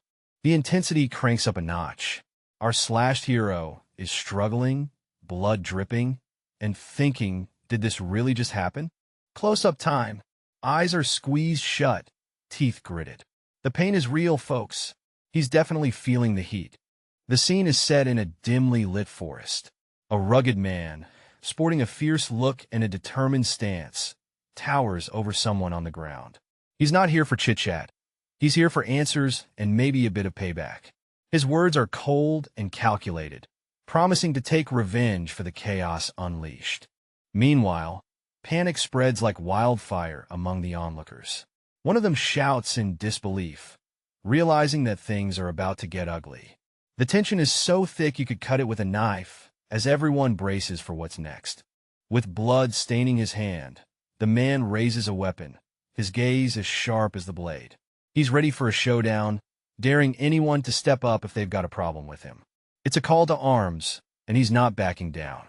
Some dudes are freaking out, pointing at this wild guy who's charging right in a battle. They're like, "You're insane." Clearly, this dude's got zero chill. Chaos erupts as the fearless warrior slashes through enemies, blood flying everywhere. It's like a scene straight out of an action movie, with limbs and weapons all over the place. The warrior's face lights up with a crazy grin, eyes wide with excitement. He shouts that this is the best, clearly loving every second of this madness. Standing tall amidst the chaos, the warrior declares his burning desire for combat. It's all about the thrill of the fight for him, as he vows to engulf his world in flames. In the midst of a tense assembly, a shadowy figure steps forward, finger pointing menacingly at the crowd. "If you don't vote for me," he warns with a sinister grin, "I'll kill you in the next exam no matter what." Got it? The air is thick with fear as the group listens, frozen. The crowd stands in uneasy silence, processing the threat. Among them, a young woman with determined eyes remains calm, her mind racing as she assesses the situation. The tension is palpable, but her resolve is unwavering. A new player enters the scene, a shadowy figure with a blood-streaked face, eyes glinting dangerously. He muses about the chaos and hints at a deadly encounter with the infamous Black Scythe, a hint of excitement in his voice. Standing alone in a sea of darkness, a mysterious character with wild, dark hair and intense eyes clenches his fist. His presence is commanding, his intentions shrouded in mystery. His thoughts are a storm of determination. "I'll kill that annoying asshole first," he thinks, his mind set on a deadly course of action. Driven by ambition, he plots his rise to power. "If I can just kill him, it'll be rank 1. His thoughts echo, revealing a ruthless desire to climb to the top. Boom! A red slash slices through the scene, radiating intensity and setting the mood for some epic action. Things are heating up. Blood splatters across the page, making you feel the tension in the air. Whatever's happening, it's serious business. Suddenly, we're in a serene forest, and there's a young guy chilling there, looking deep in thought. Talk about a mood swing. The protagonist stands in a forest, surrounded by defeated monsters. He's deep in thought, musing about the life-or-death stakes of his journey. Even though danger lurks everywhere, he finds meaning in this risky path. He casually remarks about the ease of his recent hunt, thanks to the powerful Reaper rune and Butcher rune in his possession. Clearly, he's not just any ordinary fighter. With a confident look, he stands ready, his weapon attack and stats having doubled, making him a formidable force to reckon with. His hand glows with power, runes swirling around as he prepares for the next challenge. He's not just surviving, he's thriving. As the timer hits 0, the moment of truth arrives with the voting phase about to begin. It's decision time, and the stakes couldn't be higher. Voting time has arrived, and things are about to get intense. A glowing golden light descends, marking an event of great importance. Our protagonist stands tall, surrounded by this ethereal glow, looking like he's about to step into a grand destiny, summoning the players in the region to the starting point. It's all about to kick off, and the stakes couldn't be higher. Yo, the vibes are electric. Golden symbols dance around as our mysterious hero stands, looking epic with that glowing aura. It's like the universe just said, "Game on." The scene shifts as the ground lights up, and the words summoning the players echo. This isn't just any gathering. It's about to go down with some serious action. Boom! Warriors start appearing, each wrapped in that same golden glow. It's like a superhero squad assembling right before your eyes. More and more warriors pop up, ready for whatever epic quest awaits. Our main guy watches, knowing this is just the beginning of something legendary. A group is taken aback, staring at something mysterious. One of them, with glasses and messy brown hair, asks, "Dovish, what's that?" They come across a chilling sight. Player corpses scattered on the ground. Confusion and dread set in as they wonder, what in the world happened here? A young, dark-haired guy in the group starts connecting the dots, thinking, "Don't tell me, did that guy kill them all?" His suspicion hangs heavy in the air. Attention shifts to a lone figure standing over the bodies. Known as the second most talented player in the district, there's a realization that this guy is a serious threat. The scene gets tense with a close-up of the suspected killer, blood-smeared and grinning wildly. He muses about removing threats before they explode, leaving everyone on edge. Amidst a backdrop of uncertainty, our mysterious figure reflects, but now's not the time. A voice pierces the tension. "Hey, Black Scythe, where have you been? I've been waiting a long time for you." The confrontation heats up as one asks, "What do you want?" The response? "Nothing much. I just have a suggestion." The drama hits a peak as another character demands, "Serve me." The scene opens with a mysterious guy asking, "Serve you?" with a skeptical vibe. The other dude, all covered in blood and looking fierce, says, "Yeah, it'll spare your life if you do." Things are heating up. Suddenly, there's a pfft, followed by a close-up of a blood-splattered face and a piercing gaze. Someone's not impressed. Then, the first guy, looking confident and unfazed, asks, "So you want to get started fighting now? It's about to go down." Finally, he commands Neil, "Get on your knees and beg. That's the only way it'll let you go unharmed." This guy means business.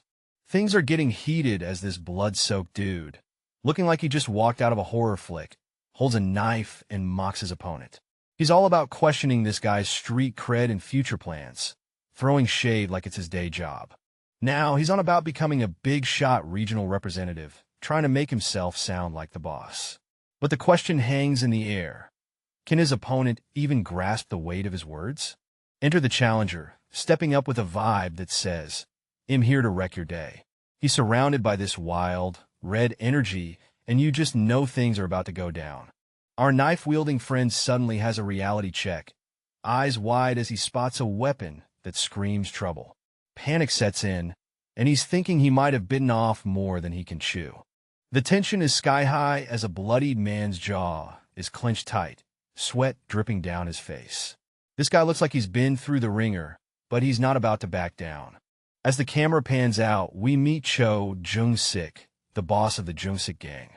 He's not about to kneel to anybody and makes that abundantly clear. His confidence is off the charts. A fierce challenge is thrown into the mix. Weapons are drawn, and things are about to get real. The air is thick with anticipation. Our mysterious protagonist is unfazed. With a sly smirk, he dismisses the threat as just another joke. Clearly, he's got something up his sleeve. Amidst a battlefield, tensions rise as a rugged figure reflects on the potential chaos if Kim Song-hyuk starts raking in votes. The stakes are high, and the pressure is on. Our dark-haired strategist is cooking up a plan. He's got his eyes on making Cho Jong-hyuk the representative for the third round. Plotting like a pro. He's got a gleam in his eye as he declares it's time for the angel to make an entrance. Things are about to get divine. With a flutter of wings, the angel descends, its presence awe-inspiring. The air is thick with anticipation as all eyes. One of the characters, standing confidently, tells the other, "You're in luck." It's a tense moment with a crowd watching. The confident character advises, "Make sure to check who you are challenging next time if you don't want to die an early death." It's a heavy warning, and the atmosphere is thick with tension. The blurred character stands there, clearly shaken, mumbling under his breath. The crowd around them is still, waiting to see what happens next. The blurred character thinks to himself, "Fuck, I almost had a heart attack." Despite the fear, he vows, "They'll let you go for now, but just wait and see. If I become a representative, I'll pay this humiliation back many times over," declares the blurred character, fueled by anger and determination. Suddenly, a new character, appearing regal and mysterious, asks, "Have you decided on your bet representative?" Their presence shifts the atmosphere, adding a new layer to the unfolding drama. A voice teases someone about spending more than just 3 hours talking. Sounds like secrets and whispers were exchanged. An angelic figure hovers above, observing the scene below. The stakes are high, and the ominous message implies some serious consequences. A person with a mysterious look suggests proceeding with the scheduled voting. This isn't your average election, folks. The scene shifts to a group of individuals holding tablets. Each one prepares to cast their vote, and the tension is palpable. Instructions are clear. Look at who you wish to vote for, and make it count. The pressure is on. There's a harsh warning. Fail to vote within 5 minutes, and you're out of the game for good. Yikes! In the midst of a high-stakes game, players are given just 5 minutes to vote on who gets the boot. The tension is thick as they scramble to make their choice. Then, the scene shifts to a few players exchanging glances, the air heavy with anticipation. The pressure mounts as one character realizes all eyes are on him. It's a classic case of "I knew this would happen." A close-up reveals a man with dirt smeared across his face, looking none too pleased about his current predicament. Suddenly, another character points and shouts, "Hey, you chubby cheek steam bun," leaving the target to stammer, "And me?" in disbelief. The tension breaks with a bit of comic relief. A group of individuals is gathered, all wearing similar outfits, looking tense and ready for something big. The vibe is serious, and everyone seems on edge. A commanding voice breaks the tension, demanding attention and respect. "Consider yourself dead if I don't see you looking at me." It's clear this person means business. The scene takes a dramatic turn as a mysterious figure with striking white hair and a cloak enters the scene. They declare, "Time's up," hinting that something significant is about to happen. With a confident clap, they ask, "Shall we tally up the votes?" The moment is charged with anticipation, and it feels like a decision that could change everything is about to unfold. All right, folks, the votes are in. The region representative selection results are lighting up the sky. Life is a Documentary takes the crown with 2,412 votes. Coming up behind is Black Scythe with 2,077 votes. The crowd is buzzing with excitement. Our guy is losing his cool. He's like, "What? How did Life is a Documentary snag so many votes? And Black Scythe in second? This can't be happening." He's fuming, pacing around, and muttering, "These idiots. I told them to vote for me, not Black Scythe." Oh, the betrayal. Out of nowhere, a majestic figure with wings descends, announcing that Life is a Documentary is the chosen one. Talk about a dramatic entrance. As if things couldn't get wilder, the divine figure bestows the authority of command to our winner, giving them the power to order people around. Let the chaos begin. The scene opens with a celestial being, draped in golden light, proclaiming that someone has risen as the Seeker representative. This role comes with the authority of command, a power that can sway the actions of others. Talk about a game changer. Our protagonist stands in the shadows, contemplating this newfound ability. His thoughts race as he wonders, if I command it, would they kill? The weight of this power is no joke, and he's feeling the pressure. As he processes the implications, a prompt pops up, explaining the temporary skill, authority of command. It's a lot to take in, and you can almost hear the gears turning in his head. His eyes widen as he realizes the potential and the constraints. Frustration bubbles over as he shouts, and it doesn't even work on players with a class. The revelation hits hard, and he clenches his teeth, knowing that those with a class are immune to his commands. It's a bitter pill to swallow. Suddenly, the scene shifts to a vast sky, and a mysterious voice booms, "Now, dear humans." The tension is palpable as this enigmatic message hangs in the air, leaving everyone on edge. You must thought we were done after the vote, right? Wrong. A mysterious figure with wild white hair and a mischievous grin drops the bombshell that there's a hidden quest this round. That's not quite the case. There's a hidden quest this round. The suspense is real as everyone tries to wrap their heads around this unexpected twist. What does that mean? A hidden quest? The crowd is buzzing with questions, eyes glued to the angelic figure hovering above. Advancing before the vote gets you an advancement item and a class, plus a sweet 50% discount voucher for today's item if you succeed. The stakes just got higher. Huh? What's this? An advancement item? Getting a class? A young man with determined eyes and a shocked expression tries to make sense of the tempting rewards. The quest window was set to pop up just like a level up, but no dice for you. The mysterious figure chuckles, hinting at secrets only they know. One character is scratching his head, frustrated about leveling up without monsters. He's surrounded by others who seem equally puzzled. A mysterious, intense character, possibly with a mask, questions the statement, insisting the forest is full of monsters. A winged figure, looking grand and somewhat amused, explains there's a reason for the situation, hinting at some kind of arrangement. Excitement brews as someone mentions a class advancement announcement. The group buzzes with curiosity, wanting to know who advanced. With a confident snap, the winged figure suggests they check the results, adding a touch of flair to the moment. The The second round's subquest results are in. Black Scythe takes the lead, leaving everyone buzzing with surprise and intrigue.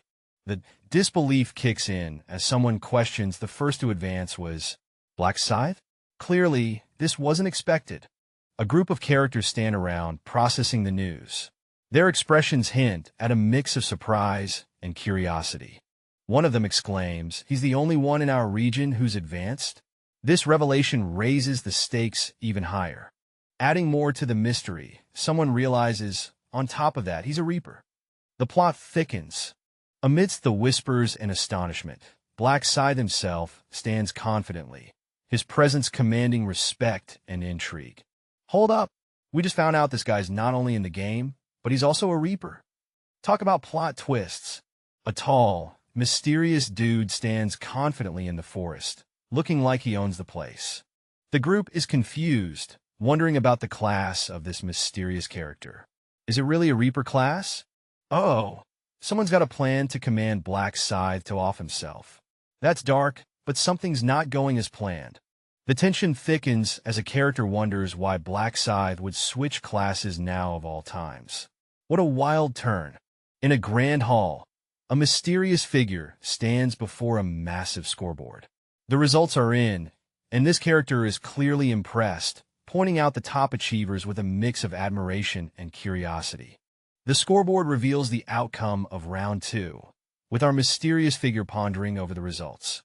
They're intrigued by a particular contestant who seems to have outshone everyone.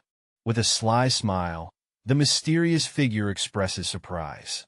Not only did this contestant snag first place in their region, but they dominated all the regions. Talk about a show-off.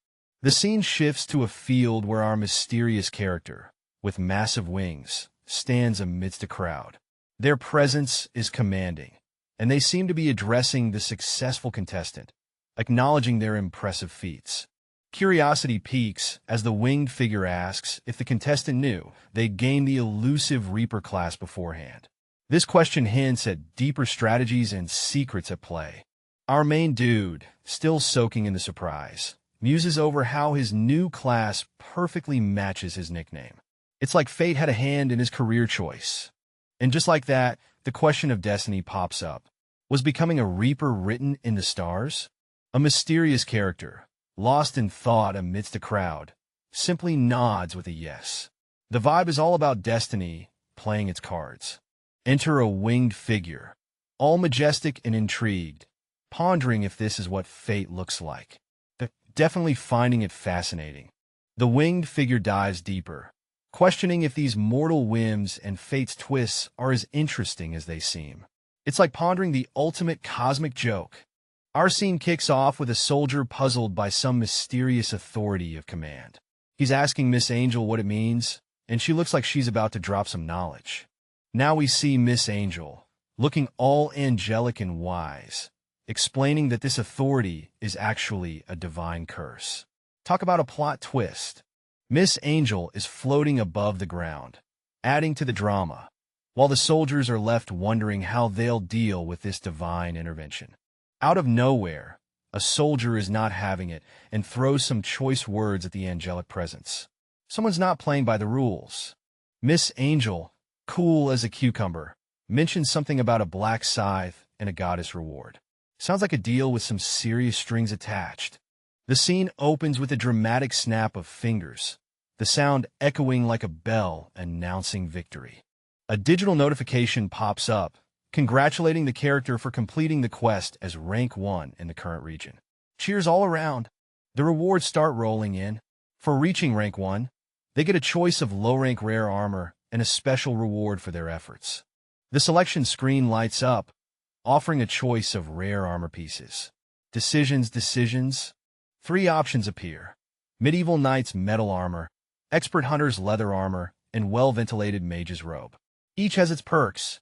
The character contemplates the options, dismissing the heavy knight armor and the flimsy mage robe. The choice is clear. A decisive finger points at the Expert Hunter's leather armor. It's the perfect blend of style and defense. Next up, it's time to pick a special reward. The suspense builds as the options are revealed. The choices are tantalizing. A 3x EXP buff, a hefty 3,000 gold, or insider info on the upcoming third round. What's it going to be? In this intense moment, our protagonist, with his serious expression and fiery red eyes, is pondering the upcoming third round. The stakes are high, and monsters are everywhere. He knows he needs an edge, so he confidently reaches for the 1.3x EXP buff. Gotta stack up those experience points, right? With a burst of energy, golden light envelopes him, making him look like a total powerhouse. He's ready to face whatever comes his way. Visions of fierce foes flash before him. Each one looks more menacing than the last, but our hero is unfazed. With unwavering confidence, he declares, "I guarantee it." Oh, he's got this in the bag. In the midst of an eerie atmosphere, a sensation starts to creep in. Something's about to change, and it's big. The text ominously hints that a soul's about to be transferred. A hand stretches out, grasping at the unknown. A guy wakes up with a start, reaching out as if to catch a falling dream. His face is obscured, adding to the mystery swirling around him. Our guy's sitting up in bed, gasping for air. He's checking out his arms, relieved to find them still attached. Seems like he's verifying he's still in a regular, human body. He leans forward, deep in thought, his face hidden again. Whatever's going on, it's got him really pondering. A voice echoes with frustration. Fuck, I don't want to get involved with such a heartless bastard again. Clearly, someone's had enough of dealing with a cold-hearted person. Drama alert! In a dimly lit room, we see two people having a chat. One says, "You worked hard, Aaron." But Aaron's not having it, responding with, "What did I do?" "You're the one who worked hard." Seems like a humble exchange of gratitude here.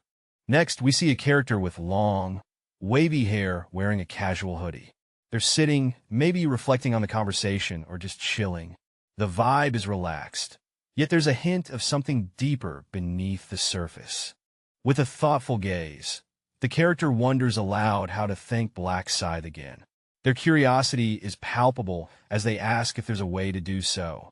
The conversation shifts to a more analytical tone.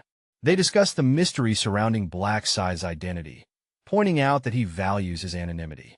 Black Scythe apparently knows that his identity could be traced through his account number. This realization leaves the character in a moment of contemplation. A suggestion is floated. If gratitude is the goal, why not team up in the next round and lend a hand?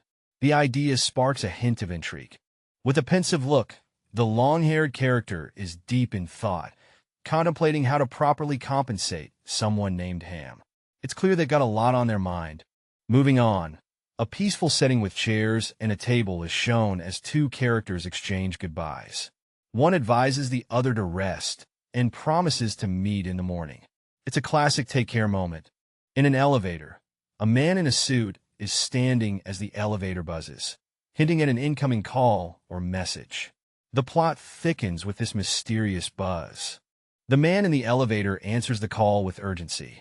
He is informed that something is up with President Na, and there's a sense of urgency in the air. In a shadowy parking garage, a mysterious figure strolls by a flashy car. They're about to share some juicy details about an incident. Perfect timing, right? Turns out, the incident is connected to something called Black Scythe. Intriguing, huh? Still on the phone, the mystery caller is summoned to a hotel to discuss the details in person. He agrees to arrive in 30 minutes, ready for whatever's next. In a dimly lit parking garage, cars are parked, and a mysterious figure is keeping a watchful eye on a sleek vehicle. The car speeds off, leaving the garage, and the hooded figure seems to be piecing together the destination of their elusive target. Our hooded character is pretty sure the car is heading to Ma Jiangrok, and he's not about to let it slip away. Back at a room, our main guy is at his computer, while his buddy is catching some ZS nearby. A digital prompt lights up, telling him to focus on the face of the person he wants to track. With a determined look, he names Insangchil, and the system locks on, ready to track down the target. All right, we got Ian's Sanctuary's location. Our guy is close, like really close. The protagonist wonders if Ian is chilling in the penthouse upstairs. The target's location is changing fast. Looks like Ian hopped on the elevator. But where's he off to this early? Time to confirm the situation. The protagonist, looking sharp, is on the move to verify Ian's location.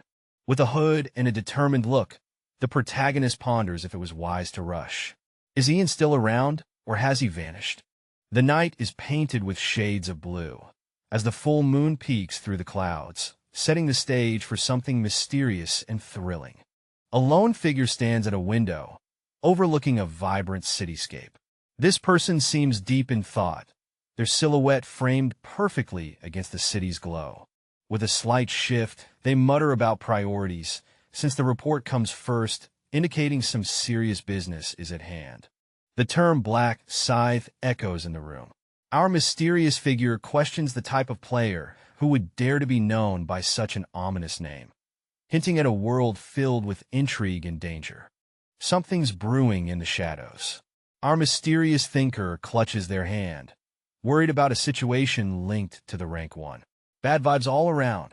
Could it be that a subordinate picked a fight? The tension's rising, and our figure is not having it. If that's true, there's no sitting back. Messing with the right-hand man is like throwing a gauntlet at the boss. No matter who stands in the way, they're ready to take action. No one's going to stop them. Even if it's the rank 1, this figure's not backing down. Sitting there with a drink in hand, they mean business. In the dim glow of night, a silver-haired dude is chilling with his drink, looking all mysterious as he gazes out into the abyss. The scene flips to a sleek office setting. Section Chief Gene steps up, greeting the silver-haired man as Mr. President. It's all formalities and polite nods. Jin's throwing compliments, but Mr. President's all humble, claiming he didn't do a thing since they weren't even in the same region. Classic modesty. Blondie over here is laying it on thick, saying how he's all pumped up just by Mr. Mysterious' mere presence. Our suited-up friend chuckles, appreciating the compliment, but can't help but tease about how good Blondie is at flattery. Classic banter. Suited guy insists it's not just sweet talk, it's the truth. Then he drops a belated congrats on Blondie for surviving something. Intriguing, right? Blondie plays it cool, shrugging off the survival bit like it was no biggie. He even jokes that round 2 was as easy as swiping candy from a baby. Confidence level, expert. Suited dude gets philosophical, claiming luck might just be a skill too.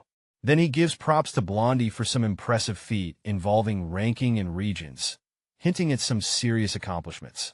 The scene opens with a character musing, "There must be something you want, seeing how much you're buttering me up?" Clearly, someone suspicious of all the flattery being tossed around. Next, a slick hand slides a drink across the table. There's a vibe of negotiation in the air. Then, we see a character with sharp features, asking directly, "Tell me there's something you want to ask, isn't there?" It's clear this person isn't one to beat around the bush. Finally, the other character hesitantly asks, "Could I ask you where one can obtain an advancement item?" There it is, the big question hanging in the air.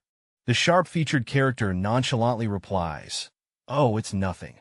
It just dropped while I was hunting monsters." Talk about casually dropping bombshells, right? I was lucky in round 1, snagging a crazy level item at an epic auction. But hey, luck's a slippery little sucker, ain't it? Due to a sudden twist, things can change in an instant. Nature's tricky like that, reminding us that anyone can be blindsided. Section Chief is asked to get to the nitty-gritty. Who was the culprit behind the attack? Whoa, plot twist. Chief is quick to deny any harm, insisting the mysterious figure actually saved his bacon. Two characters are chilling on a couch, having a pretty intense chat. One of them mentions they almost kicked the bucket because of some freaky tears in the water. The other nods, saying if it weren't for someone named Black, things could have gone south real fast. The conversation shifts to a more mysterious vibe. One character brings up a strange message that could be crucial for whatever's coming next. The tension is real as they mull over what this could mean for them. The scene opens with a mysterious guy sitting, deep in thought, as the sun sets behind him. He's contemplating the loss of a black scythe, and there's a sense of tension in the air. He seems to be calculating his next move, the weight of the situation heavy on his mind. In the next moment, we see a hand reaching for a glass of what looks like whiskey, and the conversation turns to some unlucky folks. The burning question is, what happened to them? The answer? They faced the pain of death, but weren't actually killed. Spooky stuff, right? Our bro with the glass isn't convinced. He's like, sure, they didn't die, but who knows what they'll pull next time. It's clear he's got a lot on his plate, and the future's looking murky. In a cozy room, the blonde dude is chilling with a drink, lost in thought about his debt to someone called Black Kite. He seems a bit grateful, maybe even a little annoyed. Switching scenes, we meet a silver-haired guy who's all serious, thinking about this shadowy figure with a scythe. He's wary, considering the figure's cautious nature. Back to the blonde guy, he's giving orders to a suited colleague, emphasizing the importance of the next move and keeping tabs on their mysterious friend. The blonde guy insists on keeping an eye on the shadowy figure, determined to repay his debt and not leave any loose ends. In a dimly lit room, a man with striking white hair is seen leaving a conversation, but not before remembering he forgot to ask something crucial.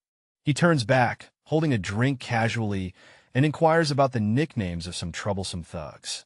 Outside, the scene shifts to a towering building, bathed in the glow of streetlights. It's quiet, almost too quiet.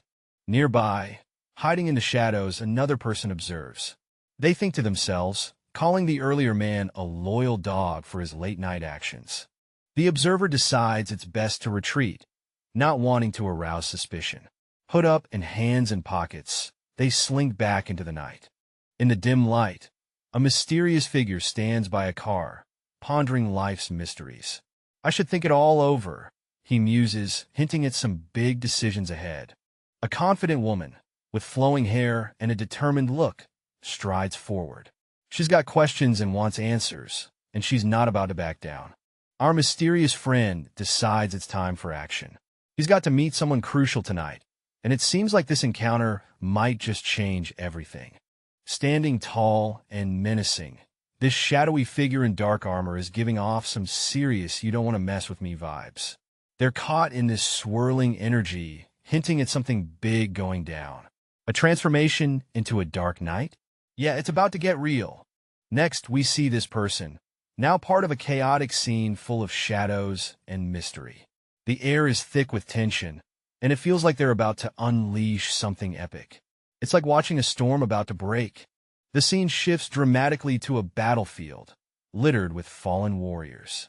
Above them stands our enigmatic figure, silhouetted against the stormy sky. It's a chilling sight, full of foreboding and power. Switching gears, we meet someone new who's having second thoughts about their choice of allies. They're thinking, is it really safe to have a psychopath on my team? Sounds like a dilemma that could lead to some wild twists. Despite their doubts, they decide to keep this wild card in play. They're thinking they'll keep him around as a candidate and see what I can get out of it. Talk about playing with fire. Here we have our main guy, standing there with a serious vibe, staring up at this epic figure glowing with energy. He's thinking to himself, gotta handle this, and you can just feel the tension. Cut to the city at dawn, and our guy is ready to roll. He's all like, I should get working right away once the sun is up. He's got no time to waste. Now we're outside a convenience store, and someone lets out a deep sigh.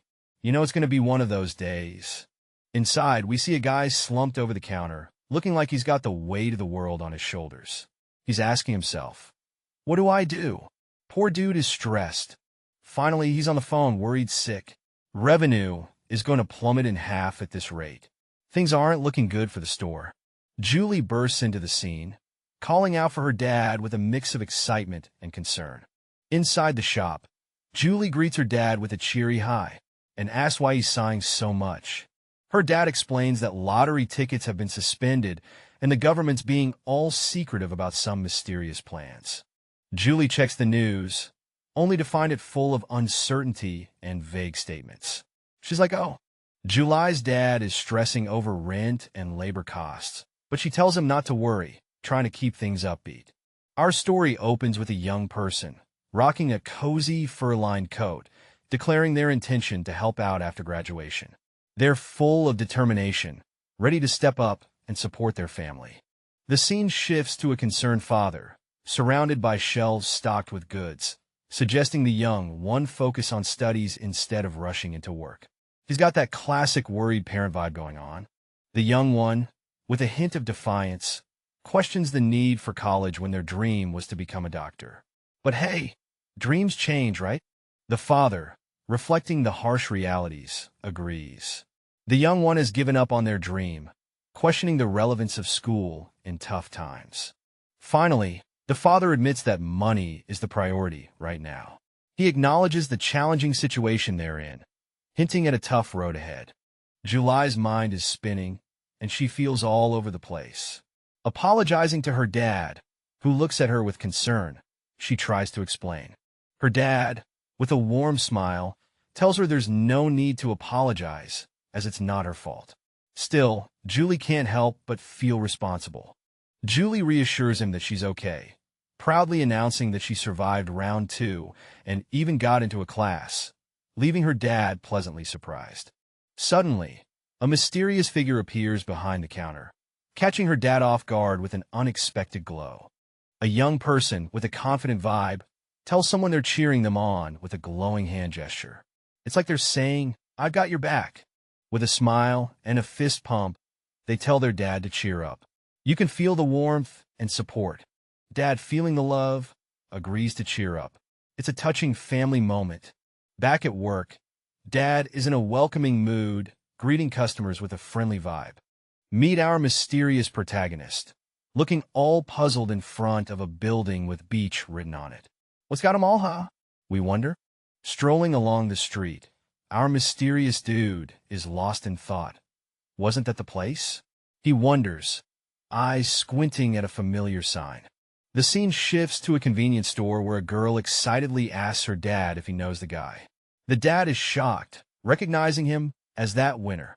The mystery man steps inside the store, greeting the dad with a confident, "Hello, sir. Do you remember me?"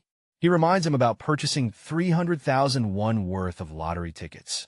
The dad, still a bit stunned, replies, "Yes, I remember. But what are you here for?" All right, so we have this mysterious character rocking up to the convenience store, right? First thing he does, he's all about that apology life, saying sorry to the clerk. Turns out he's been winning first place in the lottery over and over. Like, seriously, what are the odds? Now he's feeling bad about some unintended chaos he caused in the store, apologizing left and right. The clerk's pretty chill, though, waving it off like it's no biggie. He's all, "Hey, it's not your fault, dude." The character's still not convinced, thinking his wins might have messed things up for the clerk somehow. And so, he's like, "That's why." Inside a bustling store, a young man casually mentions a staggering 10 million won. The store clerk and a woman nearby are utterly shocked, letting out a collective huh. The scene shifts as the store clerk, overwhelmed, insists on returning the money. He raises his hands, pleading, "Please take it back," acknowledging any trouble he might have caused. As the young man decides to leave, the clerk tries to stop him, calling out, "Excuse me, customer?" As he begins to walk away, the clerk, still grappling with the envelope of cash, wonders aloud how he can possibly accept such a large sum. Amidst his confusion, he hears a voice call out, "Dad." In a busy store, a character is seen with a determined look, saying, "I'll ruin and return it." The cashier responds with a nod, "Right, return it back to me." Outside, the focus shifts to another character, striding with purpose. Earbuds in, they're lost in their own world, but something seems to catch their attention. A close-up reveals the character's focused expression, possibly contemplating something significant. Back on the street, the first character seems surprised, spotting someone they recognize. "Rui Min, is that you?" They call out, curious about the identity of the person they've encountered. She's chatting with this mysterious guy, surprised to learn they're in the same class. He's all nonchalant about it, like it's no big deal. The girl is puzzled, trying to understand why she doesn't recognize him despite being classmates. Meanwhile, his expression is calm and collected. Then we dive into a whole different vibe. There's this powerful woman, and she's got an epic title, the Divine/Butterfly. She's surrounded by an aura of strength. Now, we're in the heat of battle.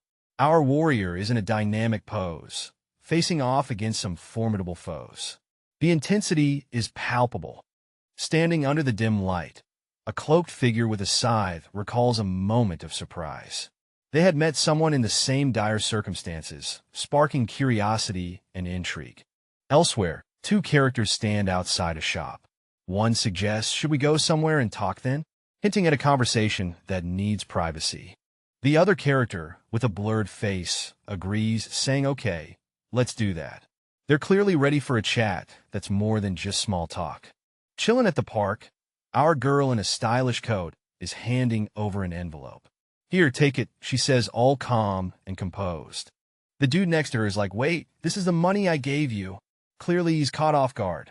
But our girl insists, saying they can't accept that much, and really, please take it back. Now, the guy's deep in thought, pondering why he even bothered giving money when he knew they wouldn't keep it. The scene opens with a guy and girl chilling on a bench. He's all like, I'm not going to take it back. She's confused, and he insists it's a conscience thing. The girl thinks the amount is too large. No matter how much he tells her, she feels bad keeping it. She's still hung up on it being too much and a burden. But he's like, that's why I'm giving it to you. He suggests telling the owner as well. He's cool with it, saying it won't make him go broke. Suddenly, he stands up, ready to leave. She's caught off guard, asking him to wait. All right, so we've got our main guy here, trying to bargain like a pro. He's thinking 10 million won is way too much, so he's cool with just $1 million. Sounds like a deal, right? Our girl on the other side is totally questioning his teaching ethics. She's like, you should be the champ of the convenience store scene. But she's clearly not impressed with his money talk. Turns out, the convenience store owner is her dad. Plot twist. She finds the whole store gig fascinating, and they seem to bond over it. Our dude is equally fascinated. He drops a bombshell, saying the top student from his class is a friend. Intriguing stuff. Looks like there's a bit of face blindness going on.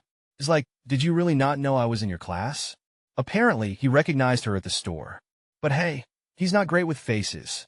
Our duo is having a deep moment, realizing this is the first time they've really chatted. One of them admits it's true. Awkward vibes alert.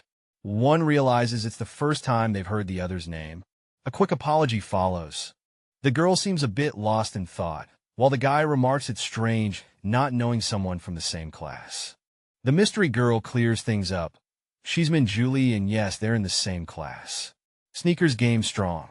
With a serious vibe, she unveils her face, demanding, and this is my face. Will you remember it now?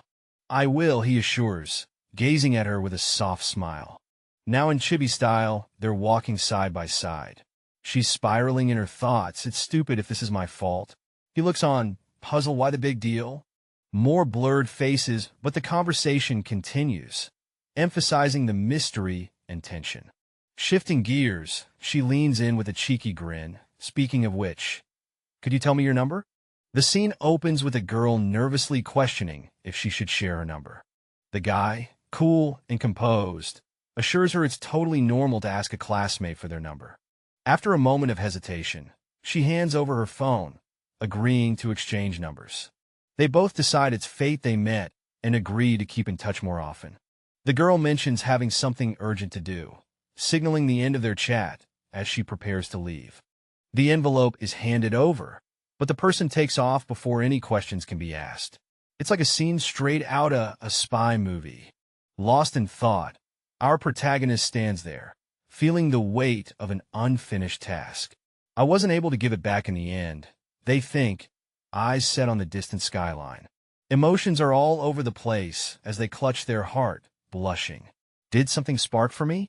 They wonder, feeling like their heart's doing a marathon. A sudden realization hits them hard.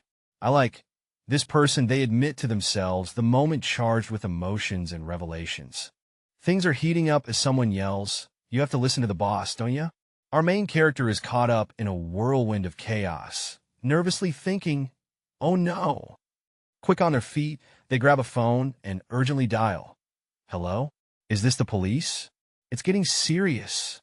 Our protagonist reflects while walking down a quiet alley. They're deep in thought, wondering if their actions were driven by pity or something more. Flash to a cafe scene with our main guy, now donning an apron. He's observing someone named Kyo-min, who's just chilling there, but there's more than meets the eye. And then it hits, Kyo-min is stronger than he looks. Surprising, right? Looks like there's depth to this dude. In a bustling cafe, a student glances out the window, catching sight of a mysterious figure passing by. The moment is fleeting, yet something about it sticks. The narrative shifts to a school setting, where the student watches their crush with a growing interest. It began from there, they muse as a connection starts to form. However, the student's shyness holds them back. As their crush interacts with others, they can only watch from a distance, head resting on their desk. The feelings intensify, becoming almost overwhelming. The student struggles with the idea of approaching their crush, feeling the weight of their emotions. Determined, the student decides to muster up courage. Standing in a park with the resolve to finally speak up, they see this as their chance to break free from the chains of hesitation. The scene opens with our main character holding a letter, lost in thought. The words, "I can't think of anything else but you," echo in their mind. They stand there, contemplating their next move. Should I ask her to go eat somewhere? They wonder, clearly nervous yet hopeful. The scene opens with a dude chilling on his bed, casually tapping away on his phone. The room's got that cozy vibe, but you can tell something's brewing. Enter a cartoon squirrel, flexing about being loaded with cash. It's all part of a chat, and you know it's about to get interesting. Our guy is grinning, thinking everything's going according to plan. Someone's ready to buy his luck, and he's all about those good vibes. He's strategizing hard, figuring out how to make a new friend hole have his back. It's all about playing it smart. He's fired up with a mission: save Julie and make it to the 20th round. Determination levels are off the charts. He springs up from his bed, ready to dive into action. Whatever's next, he's pumped and good to go. Chillin' at home, our guy in yellow is all snug on the couch when someone strolls in, making an entrance. The newcomer, rocking a black outfit, is asked where he's heading. Cool as a cucumber, he replies, to meet a friend. The yellow-clad dude, with a hint of curiosity, asks about this friend. His buddy just shrugs it off, saying he's heading out for some grub. Back on the couch, our guy in yellow seems a bit taken aback, processing the quick exchange. The scene is set at a steakhouse. A simple question echoes, "Do you like steak?" A girl looks puzzled as she repeats the question, trying to comprehend the situation. The guy across from her is already digging into his steak, confirming his love for it. The girl reflects on the joy of being alone with him, thinking to herself, "What a great day." They sit in silence, with some music playing in the background, creating a cozy atmosphere. The vibe is super awkward, and our girl is feeling it hard. She's mentally hyping herself up, thinking, "Come on, be brave." She's got to say something to break this silence. So she blurts out, asking how he won the lotto like 4 times in a row. The guy's just there, holding a fork, probably thinking, "Here we go again." He casually drops the bomb that he saw the results in a dream. And she's like, whoa, her mind is probably blown, right? I mean, dream lottery numbers? That's wild. Our guy is in deep thought, realizing he won't have to worry about money ever again. But hey, now he's got bigger worries like his life. Talk about existential crisis. Switching gears, the girl's curious about his first battle. She asks about killing goblins, and he admits it took ages. Seems like they've got some fantasy adventure going on.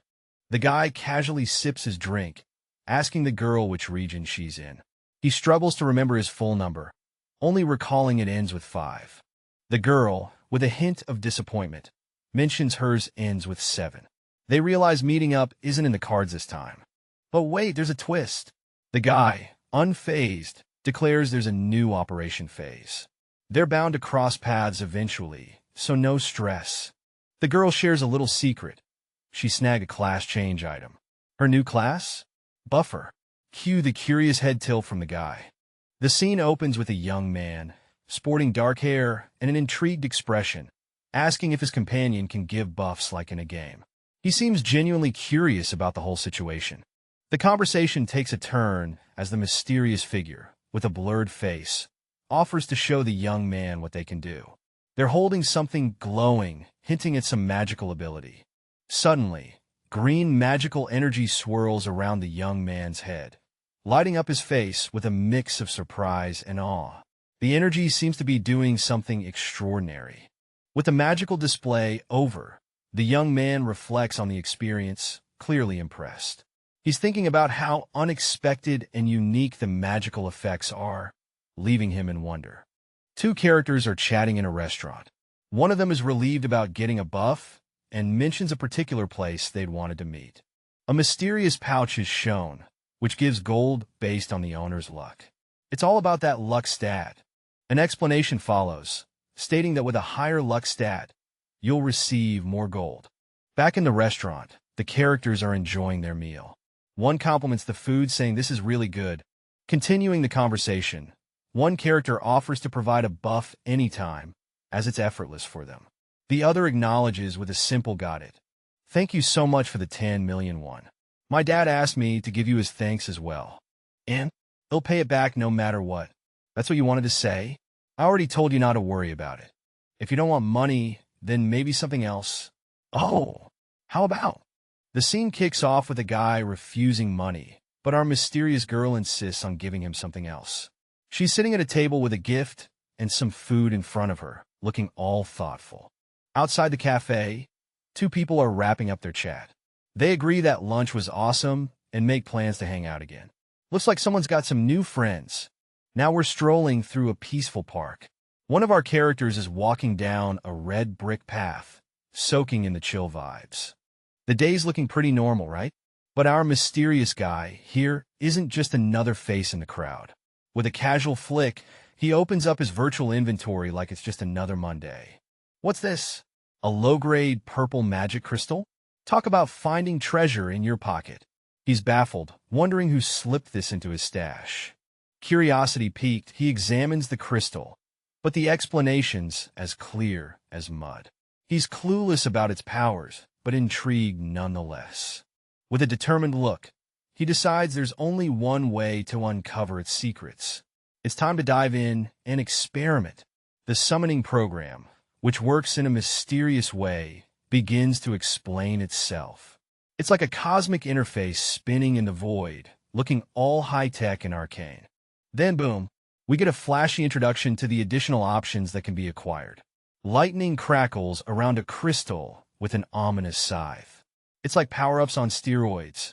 The scene shifts to showcase a dazzling collection of crystals, each glowing with vibrant colors. These must be the power sources or something, ready to amp up our hero's journey. In a dramatic scene, a towering figure clad in dark armor dominates the panel, exuding power and mystery. The air crackles with energy, and you're left wondering just who this imposing character might be. As we shift scenes, the shadowy figure addresses someone below, their voice booming with authority. Meanwhile, in the foreground, a young man looks up, seemingly unfazed by the overwhelming presence. What's going on here?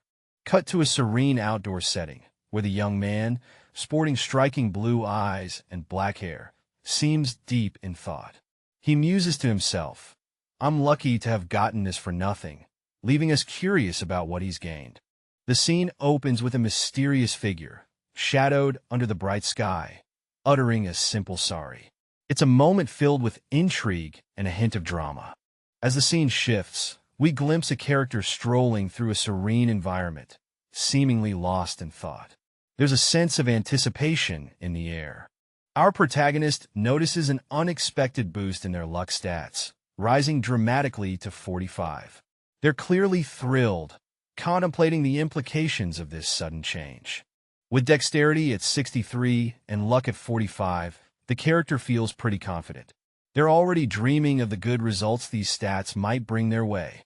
The scene opens with a mysterious dude, all cool and casual, holding a magical pouch. He's deep in thought, weighing his options with this intriguing item. With a swift flick of his wrist, he decides to use the pouch, sending it spiraling into the air. It's like watching magic unfold. Our guy is curious, pondering aloud about how much gold he might score this time.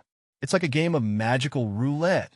The pouch glows brilliantly, like a mini sun, as it starts to work its magic.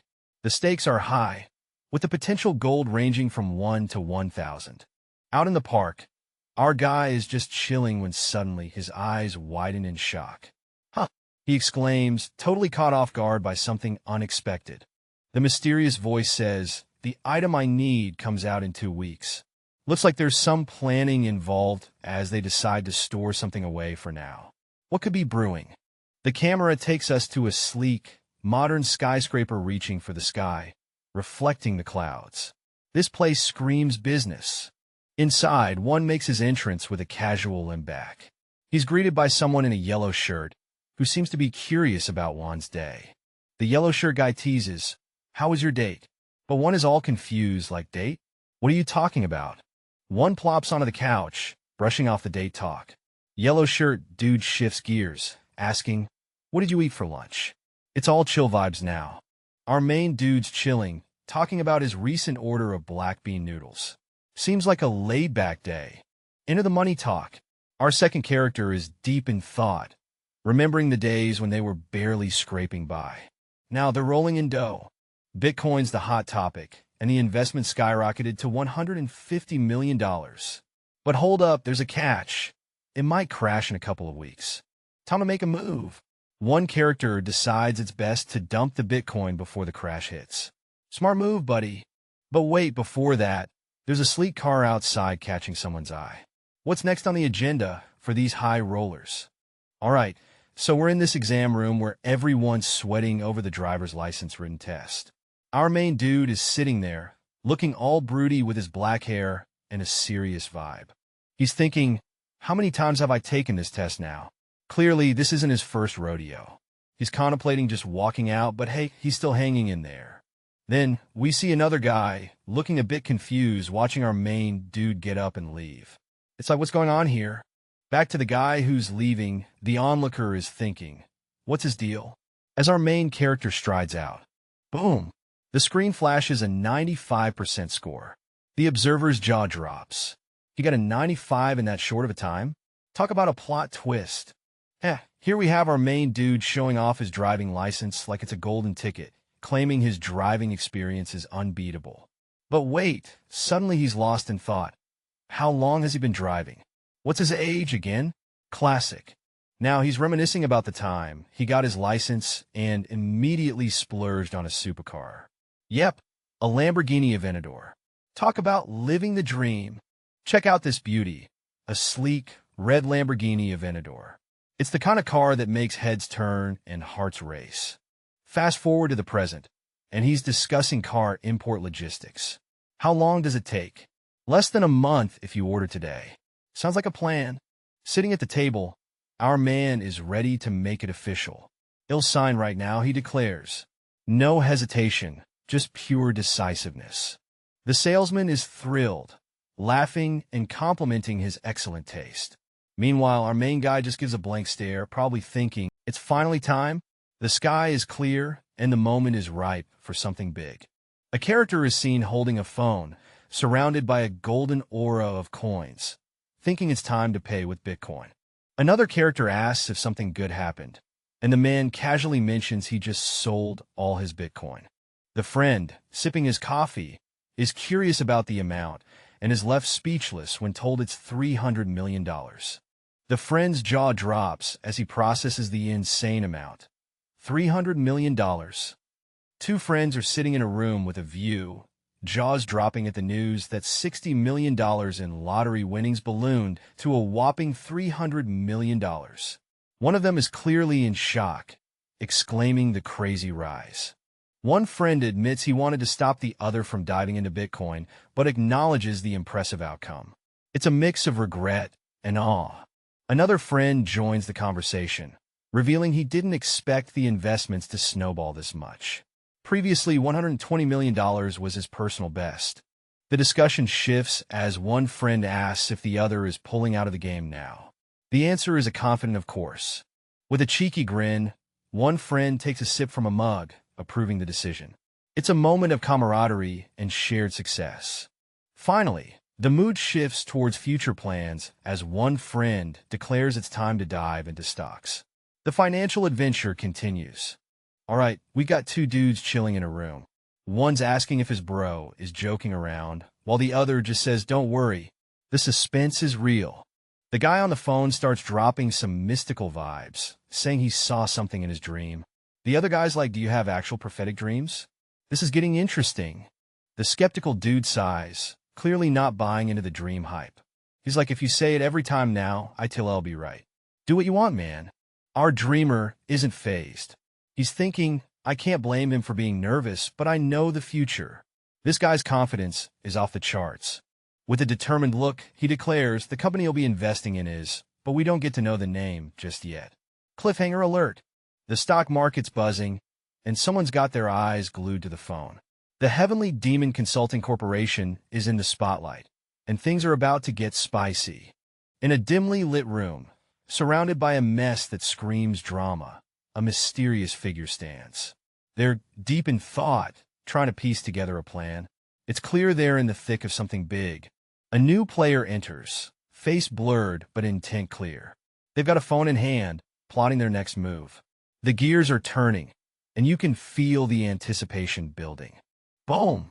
The plan unfolds.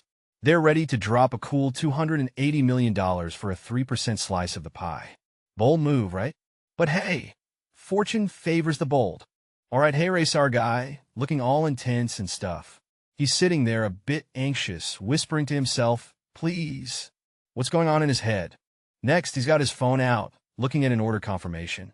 Anyway, that takes care of this, he thinks. Seems like something's finally sorted. And now he's thinking, now I just have to buy the items. Looks like there's more shopping to do, buddy. The scene shifts. It's nighttime, and we see the outside of a building, all dark and mysterious. Inside, it's midnight the same day. The room's got this soft glow from a lamp, setting a chill vibe. Finally, we see a shopping interface pop up. Shop? It says. Looks like it's time for some serious digital shopping spree. Our dude is lounging in bed, casually checking out a glowing screen above him. It's late, but who needs sleep when you've got epic gear to browse? He's tapping away, exploring a virtual shop packed with items and skills.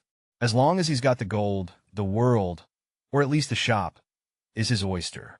The shop's stocked with beginner gear, and everything's looking slick. It's like a treasure trove for new players, and he's all in. Then we've got some cards on display, a bit harder to snag than the usual stuff. But hey, maybe a special event will give him a shot at these elusive treasures. And today is the day where an epic item I need drops. Our protagonist is hyped up, finger hovering over the game screen, eyes gleaming with anticipation. The item of the day? The skeletal necklace. It's got all the stats you could dream of, and it's priced at a whopping 48,000 coins. Better break that piggy bank. Chillin' in bed, our hero can't help but think about how he needs that epic item. It's like being a kid again, wanting the latest toy. But wait, he's got a plan. His inventory is brimming with goodies, but there's one thing he's eyeing. A special voucher, ready to make the purchase of a lifetime. The 50% discount voucher is the key to completing his amazing set. It's like finding money in an old jacket, pure gold, staring at a holographic interface. Our hero ponders, if I purchase this necklace, will it be worth the investment? The allure of the stats is undeniable. But is it the right move? His eyes widen as he checks his gold balance. 13,949. Huh. Seems like he's got more than he thought. Stretching his limbs, he sits up on his bed, a smirk playing on his lips. I have quite a lot of gold left. Time to make some big decisions. Now at his desk, he scratches his chin thoughtfully. I could really score some killer gear with this kind of gold. The possibilities are endless. Images of skills and items float around his head. But if I save just a bit more gold, I could buy another combat skill. And a combat skill means serious power. Oh, the dilemma. This dude is lying in bed, looking all thoughtful, wondering if he should just ditch work today. He's got that vibe like he's juggling a million thoughts. And now, the scene flips to the city. It's March 1st, 2023, and something big is brewing. The streets are eerily lit, and there's a sense of anticipation in the air. This is the day when everything flips on its head. As the scene unfolds, our crew lands in a mysterious place with buildings that scream village vibes. But hey, those structures are no joke. One of the crew scratches his head, wondering if they took a wrong turn at the last virtual checkpoint. Why does a village look so epic? Eyes widen as they spot gigantic walls surrounding the place. It's like a medieval fortress decided to crash the party. Just when you think things can't get weirder, a giant, glowing crystal thingamajig pops up. What's this round's gig, they wonder? It's an unfamiliar place, and everyone looks anxious. Our main guy is scoping out the scene, trying to figure out what's going on. The only one who's relatively normal is Cho Dong-sik, right? Our hero is still on edge, but he's got his eye on someone who seems to have it together. Huh? Isn't he our region representative? The crowd is buzzing with whispers and curious glances. That's right. He's a big shot, but some folks are questioning his authority. They chat about the situation, wondering if they should be worried. Hey, he's going to hear you. Apparently, there's this dude named Cannon who can only use his powers a few times, so maybe there's not much to fear. The scene is set in a dimly lit alley where a muscular dude is throwing down the gauntlet, demanding to know if anyone dares to take him on. A close-up of a blonde-haired guy shows him pondering the situation, wondering about the intentions of the aggressive challenger. The challenger steps up his game, taunting the crowd about their hesitation, clearly itching for a fight. The blonde-haired guy is visibly frustrated, cursing under his breath, regretting letting someone important escape his grasp. A guy bends over with a respectful hello as someone approaches. This isn't your usual meet and greet, folks. The focus shifts to a dude named Hwang Yongmin. The bowed guy seems to be making quite the impression. Huh? Turns out, our bowing friend is the boss of some Johnson gang. Yeah, he's here to greet Yongmin. Quite the intro, right? A conversation strikes up. The mysterious guy is asked if he's family. He's not. Yet. Just a 25-year-old with big gangster dreams. The other guy seems baffled by this gangster aspiration. What sort of insane ambition is this? There's this eager young guy, absolutely buzzing with admiration, telling a gang leader, "You're my role model." He's got his eyes set on joining the Jungsik gang. The leader, with a sharp look, is all like, "Why do you?" but is interrupted by the intense vibe of the moment. Our enthusiastic friend drops to the ground, hands firmly planted, declaring, "I will serve you as my wingman for the rest of my life. Please take me in." The gang leader is impressed, thinking, "I've seen many lunatics in my life, but this one, I like his spirit."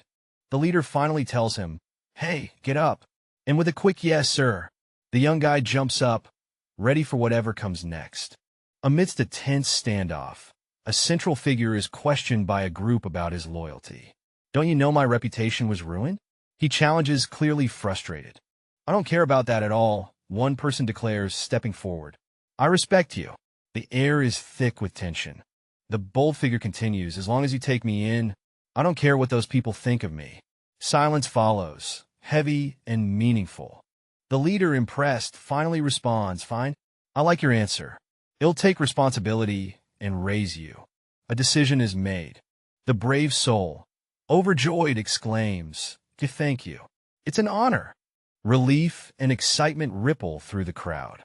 Then, bam, a majestic figure with radiant wings descends, grabbing everyone's attention with a divine aura.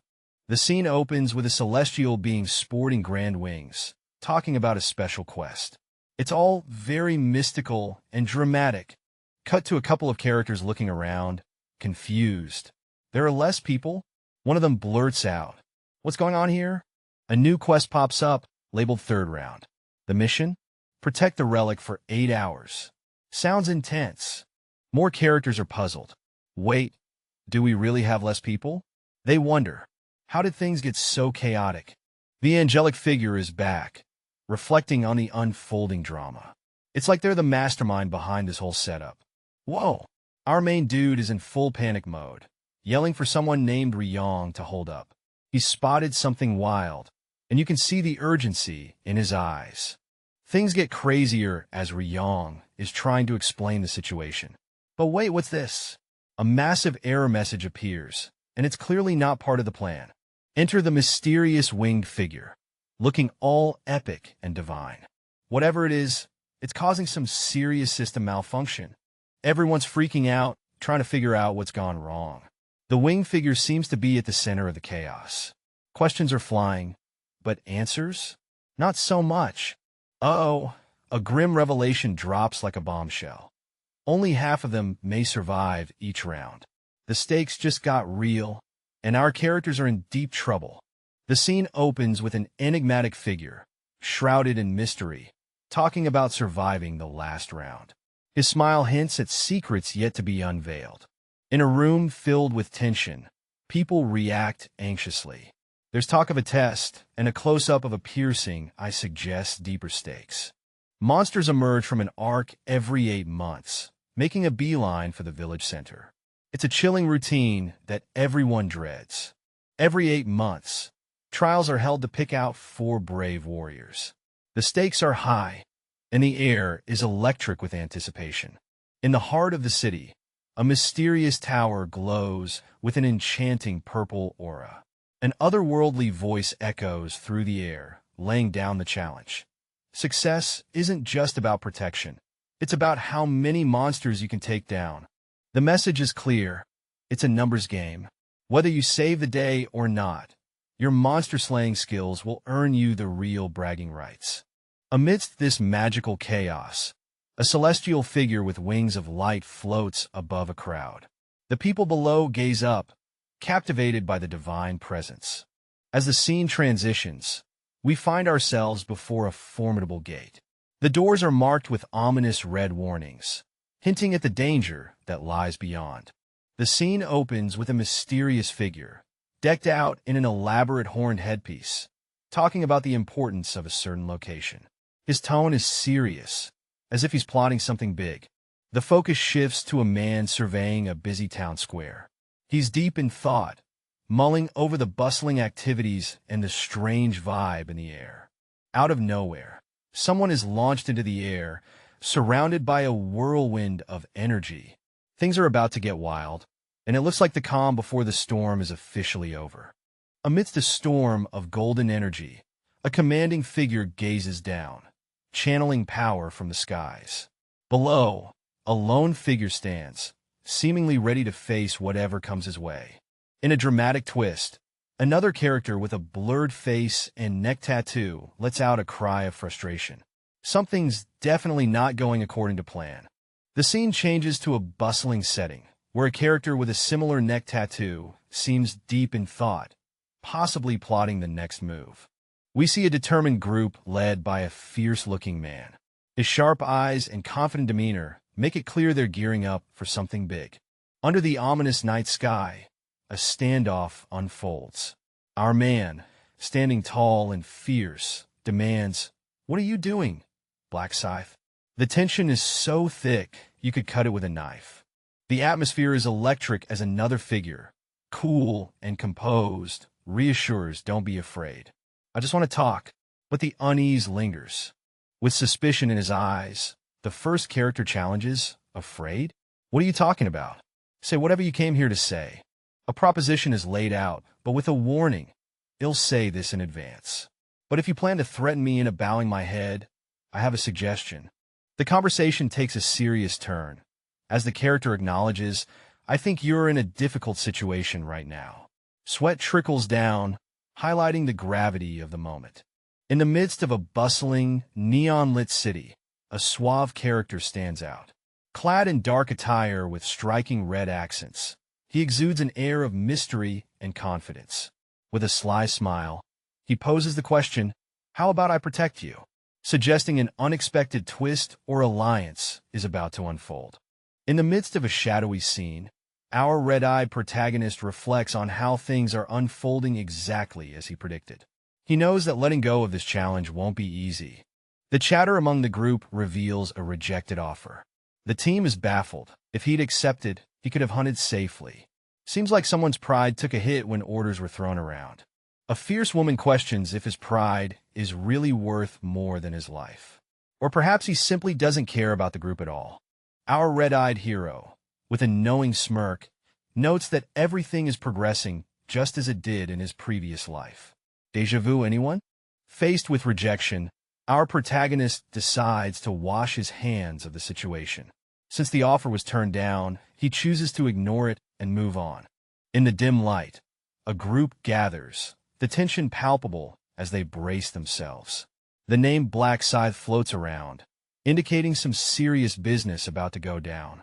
The scene shifts to a figure gripping a radio, possibly receiving some vital intel. The atmosphere is electric, as if something big is about to hit. Then, the words flash up. Wave 1 will begin shortly.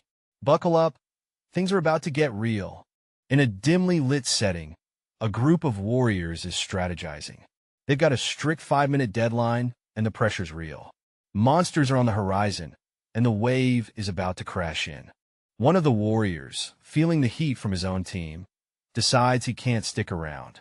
He's got to bounce because fighting alongside those who are after him isn't an option. He reflects on his situation, realizing this mission is personal.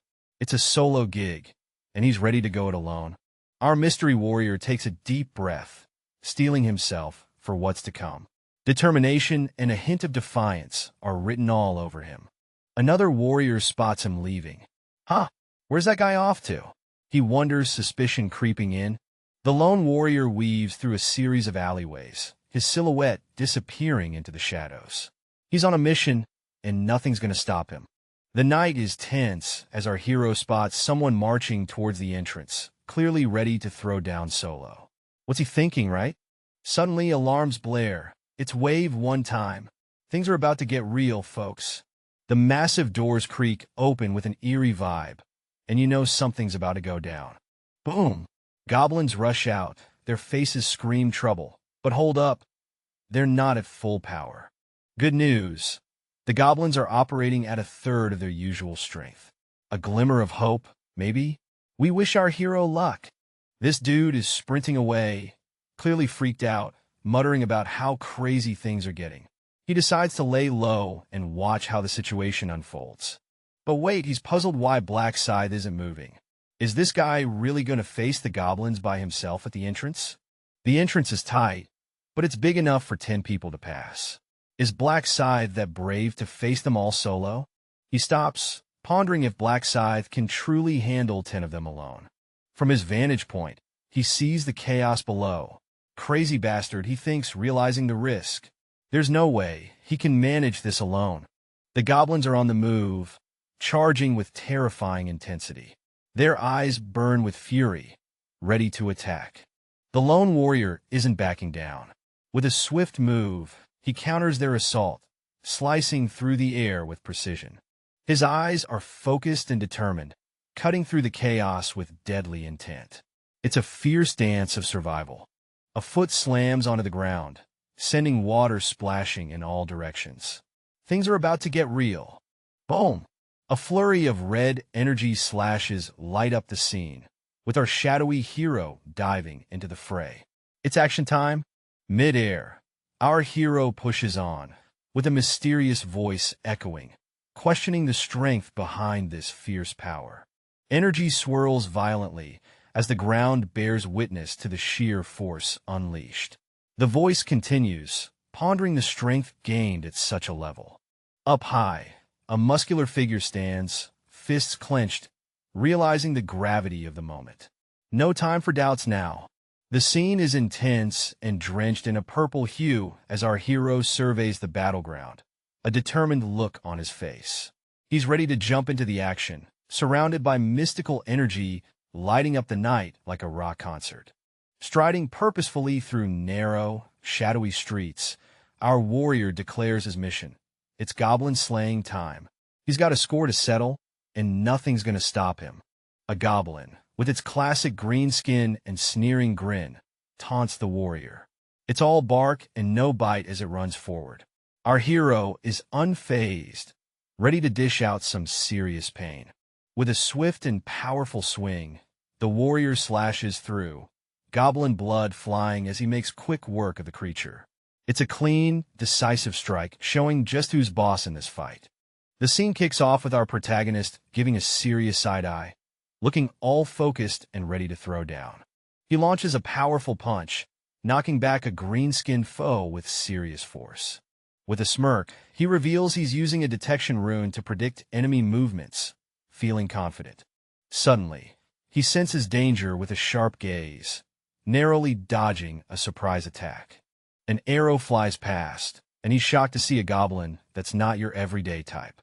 This fight just got a whole lot more interesting. The scene is heated as a guy leaps at his opponent with a menacing shout die. It's all about that raw, intense energy, and you can almost feel the adrenaline rush through the page. Meanwhile, the dude on the receiving end isn't backing down, yelling right back, "Die, you son of a bitch."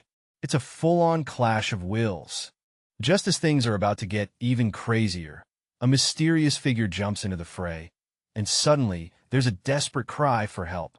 The surprise entrance throws a wrench into the fight, leaving everyone stunned. Our main guy is left fuming, glaring across the battlefield littered with fallen foes. He spots the culprit of the chaos and mutters under his breath, "That bastard." The tension is off the charts, and you know things are about to explode. The tension is palpable as our character dashes up a building, every step echoing with urgency. Boom! An intense impact shakes the scene, sending shockwaves through the air.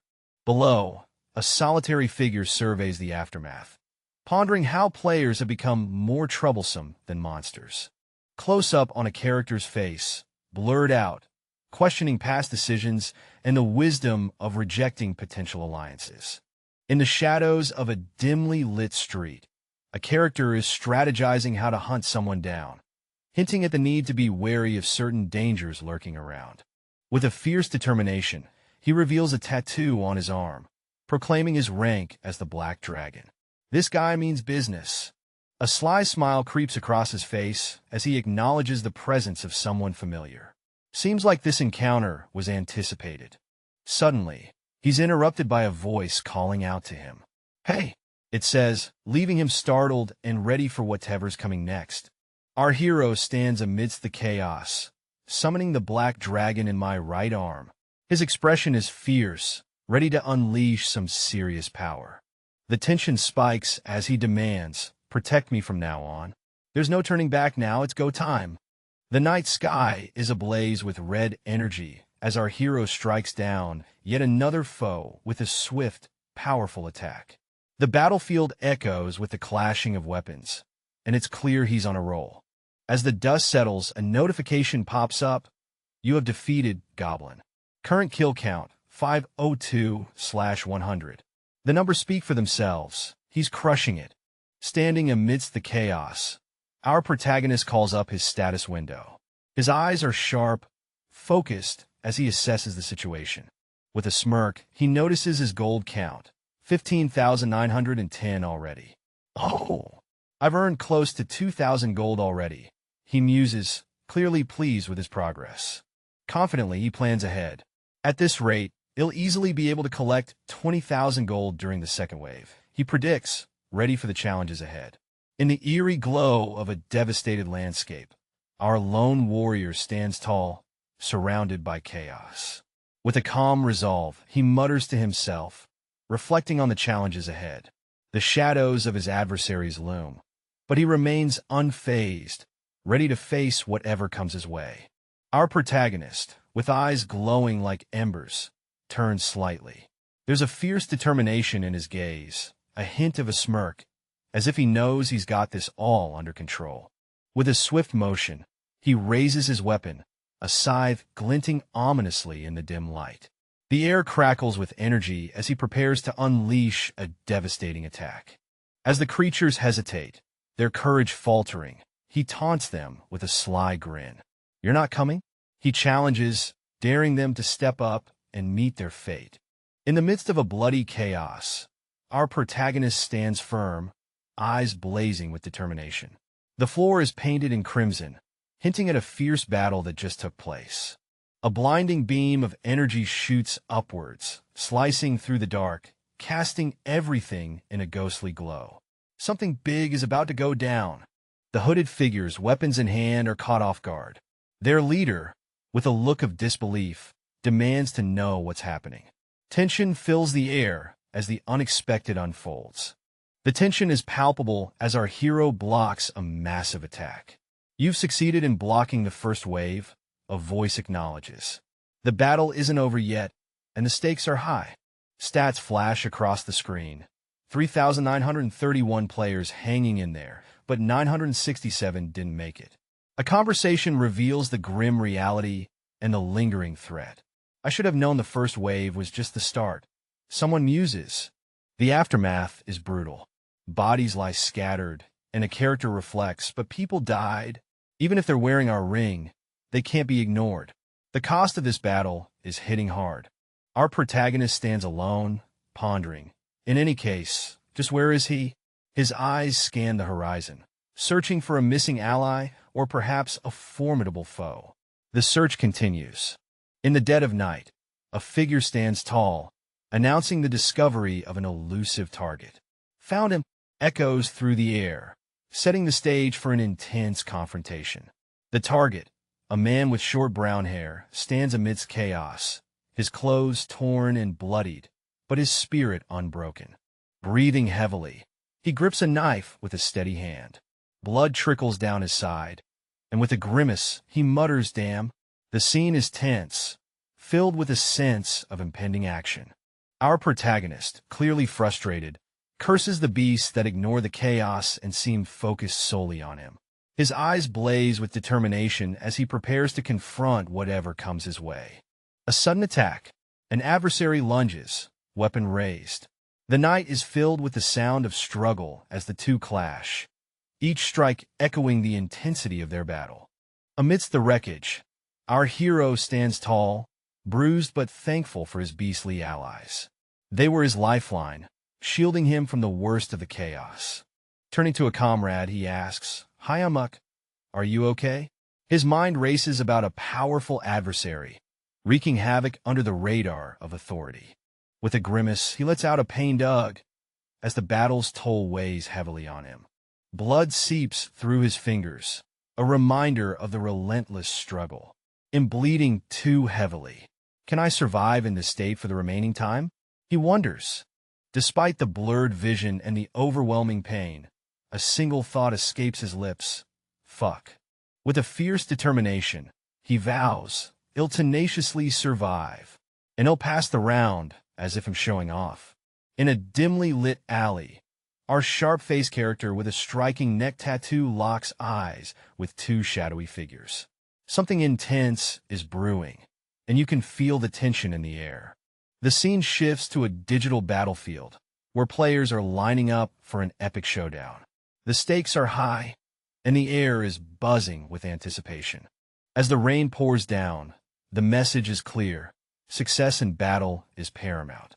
The warriors brace themselves for the conflict ahead, their determination unwavering. The scene is electric as our hero, shrouded in shadows, swings a radiant blade, sending shockwaves through the battlefield. The air crackles with energy as foes are sent flying. With agility that defies belief, he dashes forward, his weapon a blur of red light, cutting through the chaos with relentless determination.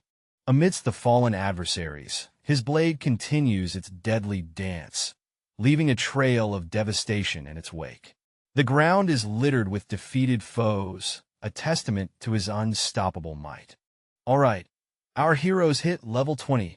They've jumped from Desperado to Freeholder, and now they can start mixing and matching items like a pro chef in a fantasy kitchen.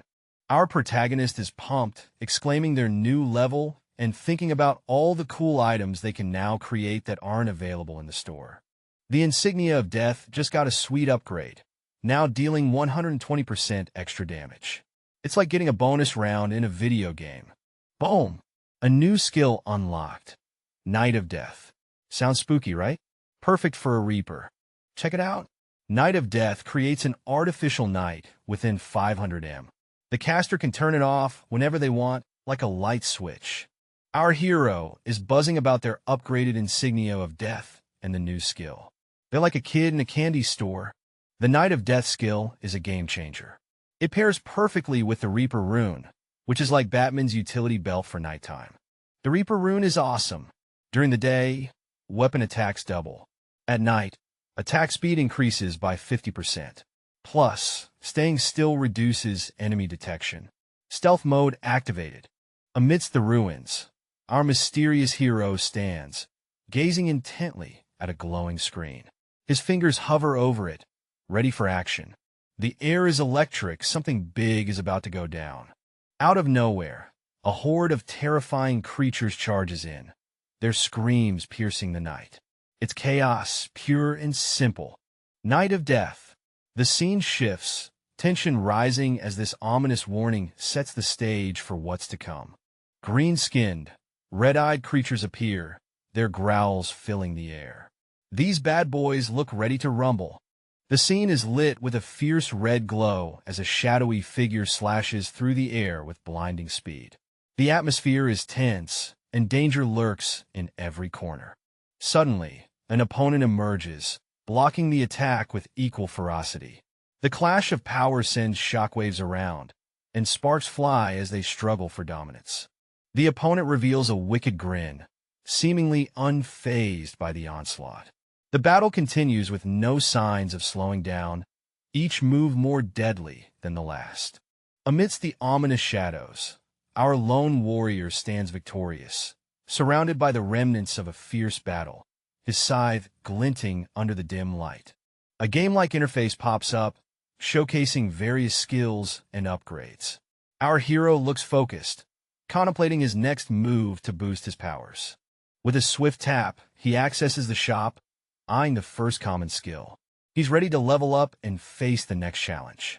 Alright, so our mysterious hero is pulling out some next-level skill, looking like they're about to crack a code or something. The tension's high, and they're all focused up, ready to unleash some serious power. Our guy's now in a serious face-off. Players 1 to 131 versus this ominous-sounding warlord's command. The stakes are through the roof, and the battle vibe is intense. Boom!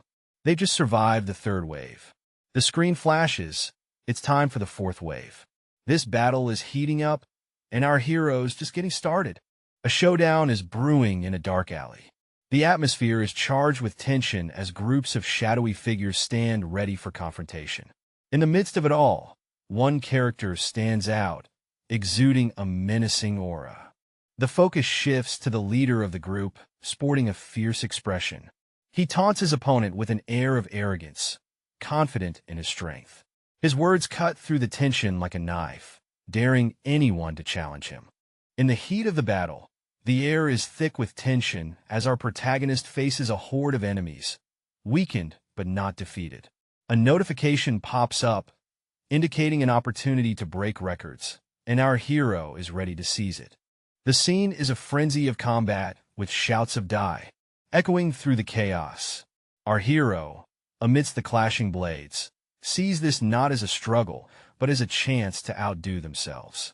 Filled with determination, the character vows to become stronger, driven by a burning desire for vengeance against all who underestimated them. A close-up reveals their intense expression of pain and resolve, eyes blazing with fury as they grit their teeth, ready to continue fighting. Chaos erupts as our crew clashes with a group of shadowy figures, their eyes glowing ominously. "We have to take them down this time," shouts one of the fighters, determination etched on their faces. But things take a turn for the worse. "These bastards are tougher than they look," exclaims one fighter, dodging attacks left and right.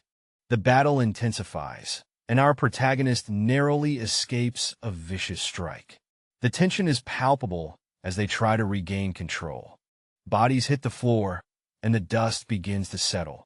The aftermath of the fight reveals a grim scene. In the midst of the chaos, a lone figure realizes the severity of the situation. "Fuck! Imfukit," they mutter, as the reality of their predicament sinks in. Things are heating up as our guy dashes through a dark alley, sweat flying and panic in his eyes. Behind him, a gang's hot on his heels, yelling, "There he is! Get him!" It's a full-on chase scene. Our runner's got a one-track mind right now, thinking, just gotta survive this wave. He's clutching a knife, ready for anything, but clearly not looking forward to it. Suddenly, the scene shifts. Our man skids to a halt in front of a horde of creepy creatures. In the midst of this chaos stands a figure known as Black Scythe. Things just got real. Desperation hits a new level. Our runner's throwing caution to the wind, yelling, "Black Scythe, I accept your offer." He's ready to do whatever it takes for some protection. Talk about a high-stakes negotiation. A guy with pink hair is shocked, asking if everyone saw someone reject an offer. The vibe is tense, like something big just happened. Outside, a bunch of tough guys are chilling, making jokes about how life is like a movie. They're clearly up to no good. The mood turns dark as one of them decides they can now attack freely, and you can just feel the danger in the air. Our pink-haired dude, despite bleeding, is fired up. He's ready to throw down, yelling that he'll fight till his last breath. The gang's closing in, looking ready to rumble, and the name Huang Yongjin is dropped like it's game on. Under the moonlit sky, our slick-haired antagonist is on a rooftop, making a chilling promise to someone off-panel. He's got that don't mess with me vibe as he declares he'll take care of things once he's out. Suddenly, the scene explodes into action. The air is crackling with energy as fists fly, and the battle heats up. It's an all-out brawl as another character joins the fray, making their presence known with a powerful strike. In the heat of the moment, our young hero throws himself into the fray, fists flying in a desperate attempt to strike his opponent. With a swift and merciless counter, the mysterious man sends our hero sprawling across the ground. Struggling, battered, and bruised, our young fighter gasps for air, his spirit not yet broken. He calls out, showing his determination.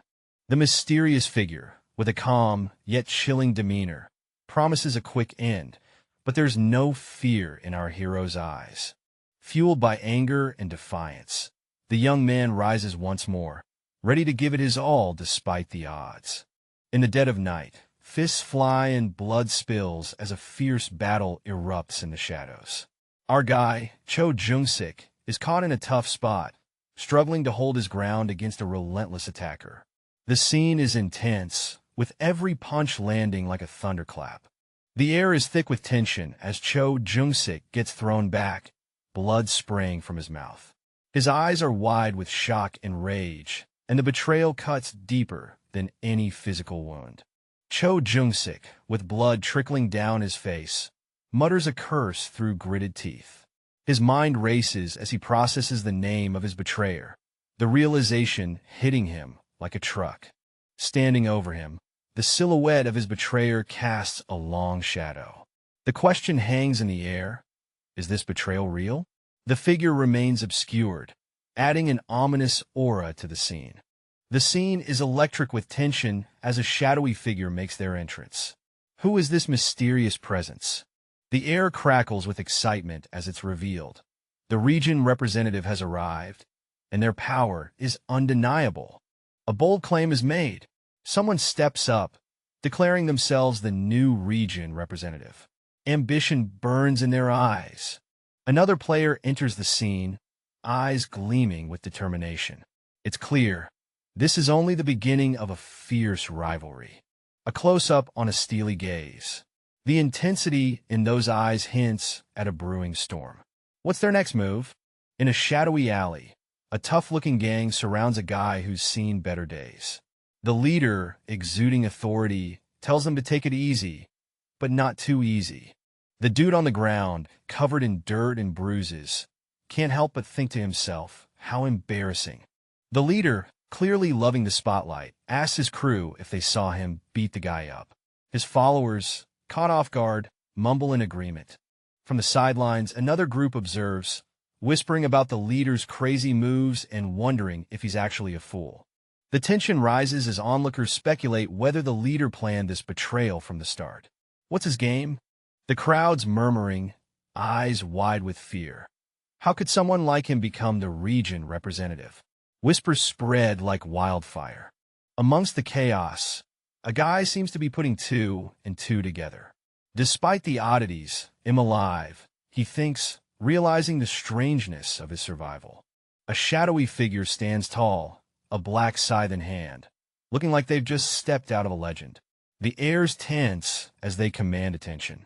What's wrong? The scythe wielder asks, facing someone who's questioning their authority. I'm the new region representative, I call the shots. With a serious nod, the challenger accepts a deal. He'll do everything you ask, he promises, looking for a little protection in return. The scene kicks off with a tense vibe.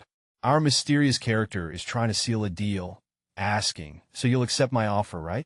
Clearly, stakes are high, and there's a lot more than just words on the line. Enter the challenger. With a sharp gaze and a tone sharper than a blade, he retorts, I don't like your attitude. If you get on your knees and beg, then I might consider it. Ouch! Someone's not playing around. The authority card is played next. No, do you not hear me? He asserts, reminding everyone who's in charge. The challenger is not backing down, though, asking if the other guy's got what it takes to back it up. Our mysterious character is left speechless, confronted with an ultimatum. You want my protection? Get on your knees and beg. The tension is thick enough to cut with a knife. In the shadows, another character watches with a sly grin, clearly entertained by the unfolding drama. His crew stands behind him, looking ready for anything. Zoom in on our grinning observer, who seems to have a plan of his own. Whatever's going down, it's clear there's more to this story than meets the eye. The scene opens with a desperate dude on his knees, totally at the mercy of this mysterious figure in front of him. He's all, do whatever you say, just please cut me some slack. Zoom in on those intense red eyes of the guy being begged, known as Black Scythe. He's just staring, probably thinking, here we go again. Our mysterious Black Scythe is casually standing there, thinking how he's seen this kind of groveling a million times. But hey, this guy might have some potential. Fine, I'll accept your offer, Black Scythe finally says. The other guy's all grateful, thanking him profusely. Black Scythe cuts him off, not interested in his pitiful act.